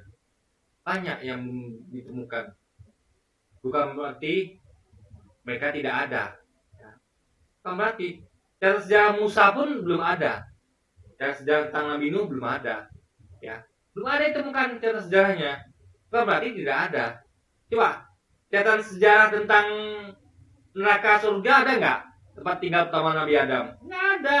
Bukan berarti tidak ada gitu loh. Iman itu ya percaya. Baik ditemukan atau belum ditemukan, tapi harus dipercaya. Ya. Contoh, ketika dulu Yesus mengatakan bahwa nanti aku akan datang kedua kalinya, itu kan belum ada. Anda percaya tidak? Percaya, walaupun belum ada buktinya, karena belum waktunya tiba. Jadi tanpa ini nggak ngerti apa, iman itu apa, percaya itu apa. Jadi bukan masalah semua itu harus terbukti dulu. Ada yang buktinya udah ada yang belum. Karena memang belum ditemukan, karena belum tiba waktunya, ada segala macamnya, guys. Bisakah kamu buktikan ada orang Yahudi yang jadi kera karena melanggar hari Sabat seperti yang dikatakan oleh si kami di dalam Al-Quran? Ya, sekarang saya tanya balik. Bisa nggak membuktikan bahwa ada surga dan neraka? Ada surga dan neraka, bisa nggak membuktikan? Ada nggak kamu sebutkan? Adanya Adam. Mana Adam itu? Coba. Hah? Mana? Nggak ada juga kan? Karena belum ditemukan. Jadi poinnya guys, udahlah ini memang tempat lagi ini memang di bawah kelas SD. Jadi nggak ngerti dia beginian. Ini semua itu harus ditemukan dahulu. Kalau begitu bos aja Anda beragama. Karena banyak di agama ini belum ditemukan. Nah itulah pentingnya iman. Karena sebagian itu sudah ditemukan, sebagian lagi belum gitu. Nah tinggal iman kita sih lagi yang bicara kan. Kurang. Bisakah kamu membuktikan bahwa Al-Quran benar? Contoh lain, bisa nggak buktikan Yesus itu mengatakan dia Tuhan dan sembahlah aku? Kan kita tuh menuhankan suatu itu kan berdasarkan dari klaimnya, informasinya. Bisa nggak kamu buktikan bahwa Yesus itu belum memakai pohon Natal? Ada Yesus itu mengutus Sinterklas, ada nggak? Yesus bagi-bagi hadiah seperti kado Sinterklas, ada nggak? Nggak ada guys. Jadi itu udah salah ya, itu udah salah. Tapi maksudnya tuh ada hal-hal tuh yang bisa dinilai seperti itu, nggak itulah gunanya iman. Iman tuh percaya. Bahkan contoh kita percaya pada surga dan neraka. Apakah dengan kita belum menemukan surga neraka kalau kita nggak percaya? Kan begitu. Iman tuh percaya walaupun kita belum menemukannya, karena memang ada belum ditemukan atau memang belum tiba waktunya gitu kita menemukannya guys. Saya sih bisa membuktikan bahwa Al-Quran salah. Saya bisa membuktikan banyak orang Yahudi yang tidak jadi kera karena melanggar hari Sabat.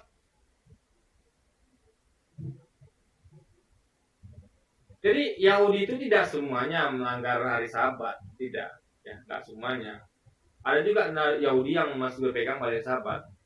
Jadi nggak semuanya jadi kera. Dan ingat ya, itu adalah untuk umat terdahulu. Contoh, dulu kita tahu ada orang-orang yang dihukum karena LGBT, yaitu kaumnya Nabi Lut. Dia dibolak-balikkan. Jadi ketika Tuhan mengatakan bahwa kita akan menghukum orang-orang yang berperilaku seperti kaum Nabi Lut, artinya ya sudah berlalu. Sekarang LGBT apa dihukum Tuhan? Tidak lagi hukuman sama, dibolak-balikkan bumi dan langit. Karena itu sudah adalah pelajaran. Jadi dulu waktu Yahudi itu yang melanggar Sabat jadi kera, itu bukan sekarang nggak dilakukan lagi karena sudah ada contoh dahulu gitu guys. Inilah contohnya diceritakan kembali di Quran. Nah kalian tinggal apa kalian mau mencetak orang atau tidak gitu. Ini cukup sebagai contoh. Nanti hukumannya beda. Untuk orang sekarang hukumannya beda, yaitu di neraka guys. Jadi, pesan saya untuk Deddy Corbuzier, tolong ajarkan lakum dinukum waliyadin itu kepada Tuhanmu yang baru itu dulu ya. Tolong bilangin dia, nggak usah ngomongin Yahudi dan Nasrani mulu di dalam kitabnya. Dia banyak hal ngertinya tentang Yahudi dan Nasrani. Apalagi ngerti nggak apa itu yang dijelaskan? Itu adalah umat, bukan agama dalam Islam. Ya. Jadi gini, ini masuk kamar lain guys. Sama kayak sekarang gini ya. Tambah lagi bilang sama Yesusmu itu jangan ngomong tentang Taurat, Zabur, Injil. Dia nggak tahu itu Taurat, Zabur, Injil. Kalau kita pakai standar Quran, kan nggak boleh begitu guys. Ya, itu hak Yesus ngomong loh, hak Muhammad ngomong loh. Kita hanya bisa mempertanyakan gitu. Ya, nggak bisa kita tuh ngatur-ngatur Yesus, nggak bisa ngatur-ngatur Muhammad, nggak bisa kita. Dan kita tutuplah argumentasi kita, apakah logis apa tidak. Jadi tanpa lagi ini maaf guys, tapi memang bodohnya ketulungan. Ya tadilah, tadinya memang standarnya di bawah SD, gitu kan? Emang standarnya memang di bawah SD guys.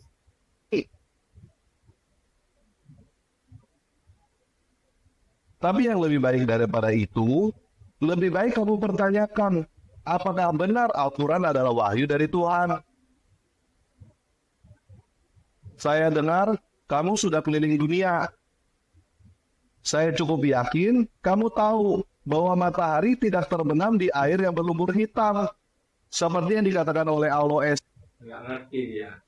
Makanya baca tafsir. Itu adalah perumpamaan, metafora. Sama kita bilang gini, matahari tenggelam di ufuk timur. Ya. Itu maksudnya dari pandangan kita.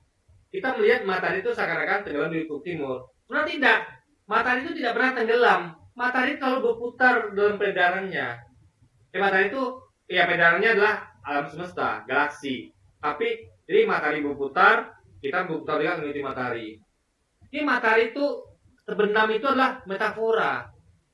Matahari terbit ufuk barat, bukan dari situ matahari terbit, tapi itu adalah metafora. Ya, karena matahari itu, bumi itu milik matahari, maka seakan-akan matahari itu tenggelam di ufuk barat, ufuk timur dan terbit ufuk barat, guys. SWT di dalam Al-Quran surah 18 ayat 86. Seharusnya kamu mengerti bahwa Tuhan yang benar tidak mungkin memberikan informasi bahwa matahari terbenam di air yang berlumpur hitam, kan? Jadi, coba deh, kamu baca sendiri seluruh Al-Quran yang diterjemahkan ke dalam bahasa Indonesia dulu. Saya cukup yakin kamu tidak sebodoh itu kemakan sugesti orang yang menyuruh kamu untuk Di kubus itu swap people. Kamu cuman selevel di bawah SD tambah lagi. Jadi saya bandingkan ya. percaya buta apa yang tidak kamu ketahui.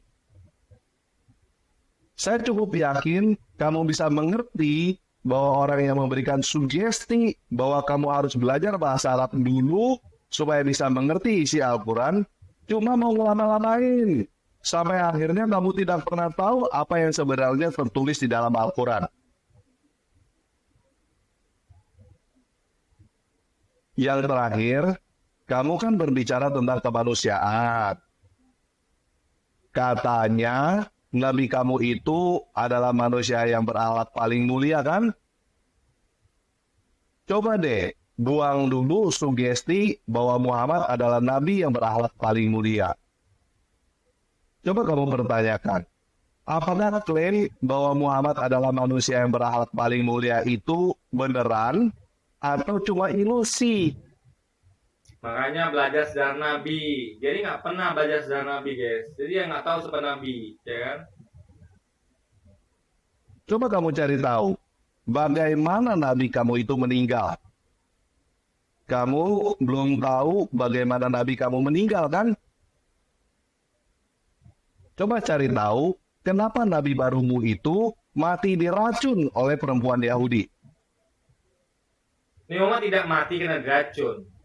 Karena orang yang mati racun itu mati saat itu juga. Jadi waktu itu guys ya, waktu kejadian percobaan racun oleh wanita Yahudi, itu sahabat Nabi itu banyak mati di situ. Karena kena racun wanita Yahudi. Nabi Muhammad masih hidup hingga berapa puluh tahun setelahnya. Artinya Nabi Muhammad tidak mati racun. Ya. Karena racun itu sangat ganas. Sangat ganas. Buktinya apa? Ada yang mati. Gini deh. Coba tanpa lagi pergi suatu tempat. Saya tanpa lagi pergi suatu tempat. Kita makan racun yang sama. Ya. Kalau tanpa lagi mati, saya tidak. Artinya saya tidak mati racun. Dia mati racun. Itu aja logikanya. Tapi kalau kita sama-sama mati barengan, berarti kita berdua mati racun. Nah, waktu itu yang mati tidak mati. Yang mati adalah para sahabatnya. Dia masih hidup hingga berapa puluh tahun kemudian, guys. Kenapa sebelum kamu masuk Islam, dan mungkin sampai sekarang, tidak ada yang menceritakan kepada kamu, sebenarnya kenapa perempuan Yahudi itu meracuni Nabi kamu? Iya, karena perempuan ini pengen mengetahui apakah Nabi apa tidak. Justru dengan itulah dia tahu ini Nabi, maka dia masuk Islam. Karena Nabi ini, daging itu bicara kepadanya, aku ini beracun, boleh taruh racun. Lalu Nabi Muhammad itu tidak jadi memakannya. Dan perempuan itu kaget, oh ini kok bisa begini? Ini memang Nabi nih, maka dia masuk Islam. Nah, apalagi nggak ngerti hal begini ya kan? Kenapa tidak ada yang menceritakan kepada kamu apa yang tertulis di dalam sejarah agama kamu sendiri tentang apa yang sebenarnya Nabi kamu itu lakukan di Khaybar? Apa salah orang-orang Khaybar sehingga mereka dirampok, dibantai, perempuannya diambil dan dijadikan budak oleh yang katanya Nabi itu?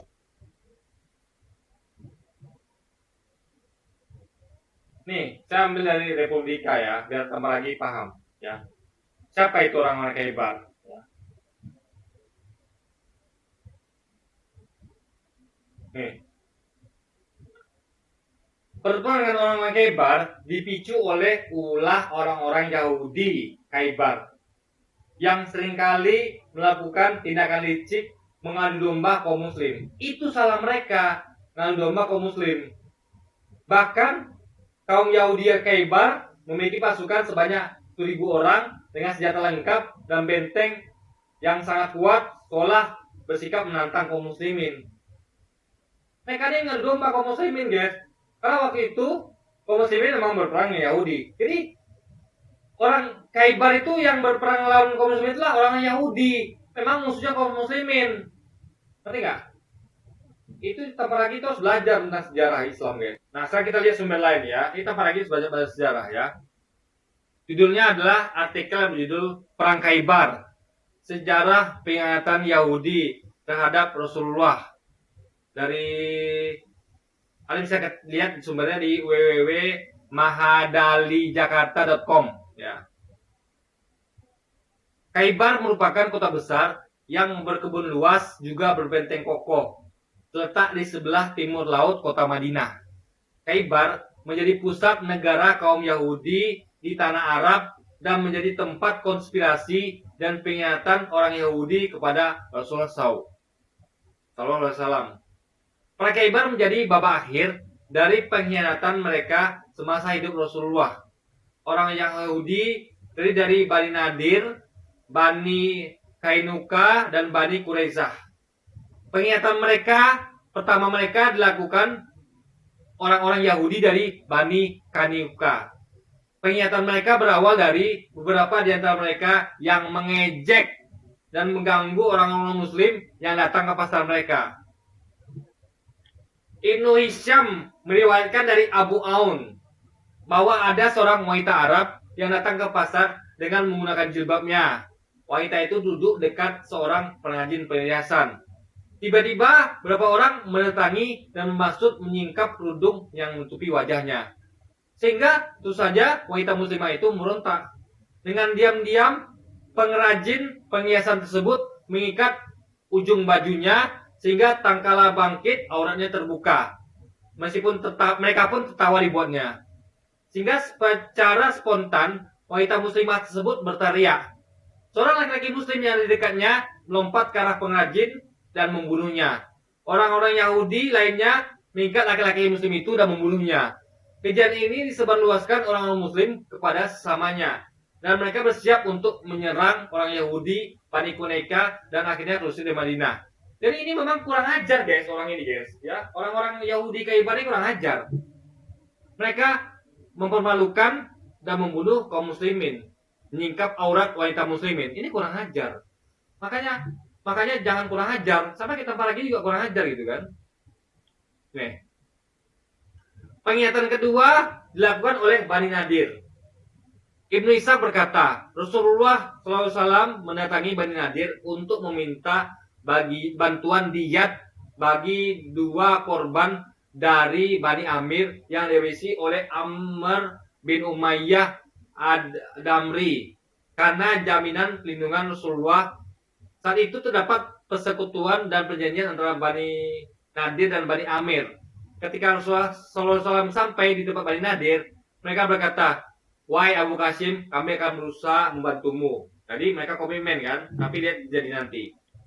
Lalu orang-orang Bani Nadir berkumpul dan bersekongkol untuk membunuh Rasulullah. Jadi mereka tuh ngomongnya membantu, tapi faktanya mereka tuh berkumpul dan bersekongkol untuk membunuh Nabi. Kurang ajar nggak? Itu salah mereka, guys. Dia bilang lagi apa salah mereka? Makanya anda baca sejarah. Tiba-tiba Amr bin Jahasi naik ke atas rumah untuk menjatuhkan batu besar ke atas kepala Rasulullah. Atas izin Allah, ya. Malaikat Jibril memberitahu rencana mereka. Seketika Rasulullah bangkit dari duduknya dan pulang ke Madinah.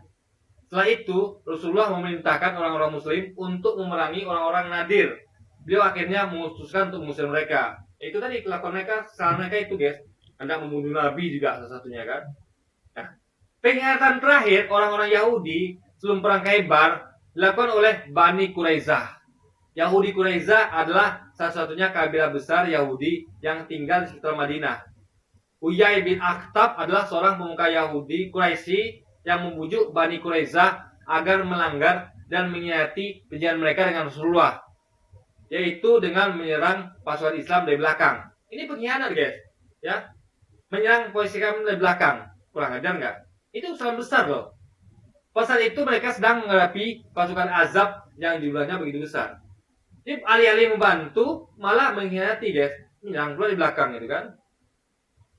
Awalnya Ka'ab bin Asad menolak ajakan Huyai bin Akhtab. Namun akhirnya Ka'ab bin Asad luluh manakala Huyai bin Akhtab menjamin dengan bersumpah bahwa ia dan orang-orangnya akan bergabung dengan Bani Quraizah jika berhasil mengalahkan pasukan Rasulullah.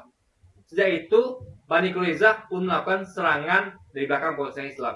Jelas mereka memang memerangi dahulu Rasulullah dan pengikutnya, bukan Rasul yang duluan. Jadi kalau Anda mengganggu, Anda perangi, ya kita perangi balik. Sama kayak dulu Belanda, Inggris, Portugis, kafir, Kristen itu menjadi Indonesia, memerangi Indonesia, ya kita perangi balik. Ini jangan dibawa balik logika data lagi, ya kan?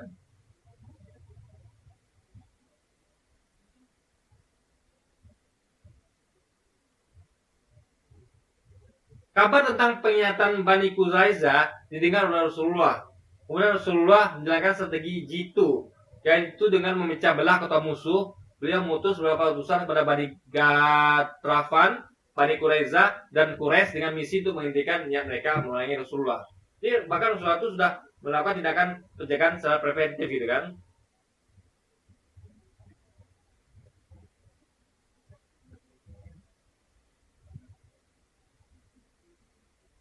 Jadi intinya guys, itu yang terjadi. Makanya baca sejarah kayak gitu kan. Dan pada gini dia nggak pernah baca sejarah Islam apa gimana ya. Dia ngerti apa kejahatan orang-orang, kesalahan orang-orang kayak Yahudi Khaybar guys. Ingat, ini orang-orang Yahudi Khaybar. Jadi tolong lengkap kasih taunya, yaitu orang-orang Yahudi Khaybar. Bukan orang Khaybar saja gitu kan.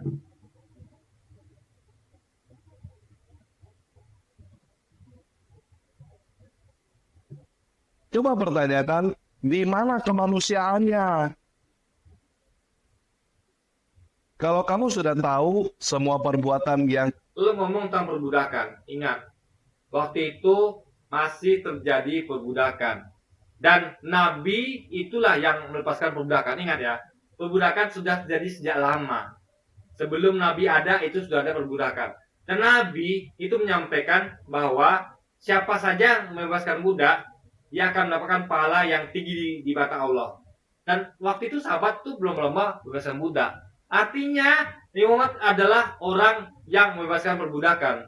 Karena perintahnya tadi, informasinya, dia mengatakan bahwa Allah akan memberikan hadiah pahala yang besar pada orang-orang yang membebaskan budak. Kalau Nabi Muhammad itu mendukung perbudakan, dia tidak akan membuat sampaikan apa yang Allah sampaikan, dia akan diam aja. Tapi faktanya tidak. Makanya dalam Islam tidak ada lagi perbudakan, tapi perbudakan itu ada di mana? Di negara Kristen. Ya, yang kita sebut dengan perbudakan modern. Apa itu? Perbudakan di Afrika, di Amerika, di Australia, di Indonesia, di Asia. Dilakukan oleh siapa? Oleh penjajah-penjajah kafir Kristen, ya, penjajah Portugis, Inggris, Prancis, yang memperbudak orang-orang Afrika, kulit hitam di Amerika, suku Aborigin, suku Indian, orang-orang Indonesia, orang-orang Asia. Itu diperbudak oleh orang-orang penjajah Eropa yang diinisiasi oleh Paus sendiri di Vatikan, ya, dengan slogan God Gospel Glory. Kita lagi itu diajari di SD. Tolong Anda kembali ke SD sehingga Anda akan belajar lagi hal itu. Kayaknya Anda ini nggak pernah tamat SD kayaknya nih. Sehingga Anda bahkan hal itu dia nggak tahu. Coba tanya, dia tahu nggak tentang God Gospel Glory? Kayaknya tidak deh. Buktinya dia nggak ngerti apa itu perbudakan kan? Bahwa Islam itu sudah tidak ada perbudakan sejak Nabi Muhammad diutus, dan perbudakan itu justru ada di mereka dengan slogan God Gospel Glory. tidak berperi kemanusiaan itu, dan kamu masih mau mengakal-akali supaya Nabi kamu tetap adalah manusia yang berakhlak paling mulia, supaya sesuai dengan sugesti yang ditanamkan kepada kamu, itu terserah kamu. Saya tanya, ada nggak akhlaknya orang yang bahas isi kamar orang lain? Kita pernah gini. Dia tidak ada di agamanya tentang Nabi Muhammad, tentang Al-Quran hadis, dia bahas. itu punya akhlak nggak? Dia juga mengatakan bahwa yang benar itu adalah bom bunuh diri itu. Itu kita ini salah. Itu punya akhlak nggak? Orang yang mendukung pelaku bom bunuh diri, teroris itu berakal nggak? Nggak berakal. Dia mengatakan bahwa orang yang melakukan bom bunuh diri itu benar, tapi dia mendukung terorisme. Ini BNPB harus tangkap orang ini, ya, kalau tidak berbahaya. Karena pikirannya sudah teroris, guys. Dia mengatakan bahwa yang benar itu adalah orang-orang yang bom diri itu. Mereka benar dalam menafsirkan Quran. Ini berbahaya. Karena memang orang-orang itu menafsirkan Quran seperti itu. Kapalri juga. Artinya tanpa lagi sama tidak berakhlaknya dengan orang-orang yang pelaku bom diri itu, guys. Tetapi bagi saya masih banyak orang lain yang berakhlak Ya, kita apa lagi? Mimpi kali ya. Sorry ye. lebih mulia daripada Muhammad. Semoga pesulap terkenal Deddy Corbuzier Tanpa lagi. Sorry ye. tidak tertipu oleh sulap agamis. Oke, sekian Bang. Oke. Ini ada surat sampah, guys, ya. Benar-benar surat sampah. Aduh, tanpa lagi. Kamu nggak layak loh menulis surat ini. Ini surat yang bahkan jauh di bawah kelas SD loh. Kamu ngerti nggak siapa yang kamu tulis ini? Ini memalukan loh, guys. Kau sempat di kursus membacanya, kamu kan dirujak bisa-bisa. Kamu diundang podcast, kamu mau datang sebagai apa? Sebagai tokoh kartun. Apa yang kamu mau bilang? Tony Kuesa akan mencisar kamu, akan merujak kamu. Dia akan tanya kepada kamu ya. Apa lagi? Kamu tuh kan mendukung teroris, mendukung bom diri. Kau bilang mereka melaksanakan yang benar. Kamu ini punya pikiran nggak sih? Pasti begitu, guys. Jadi, udahlah. Anda tuh tidak selevel dari Corbuzier. Bahkan selevel saya tidak. Bahkan selevel anak saya sendiri tidak, guys. Enggak. Level Anda tuh jauh di bawah SD. Anda tuh tidak punya level bahkan, ya kan? Ya, jadi kalau kamu merasa pintar, saya cuma bisa bilang ya, tanpa lagi. Sorry ye. Oke, sedemikian video kita kali ini dan sampai jumpa lagi di video-video selanjutnya. Wassalamualaikum warahmatullahi wabarakatuh, guys.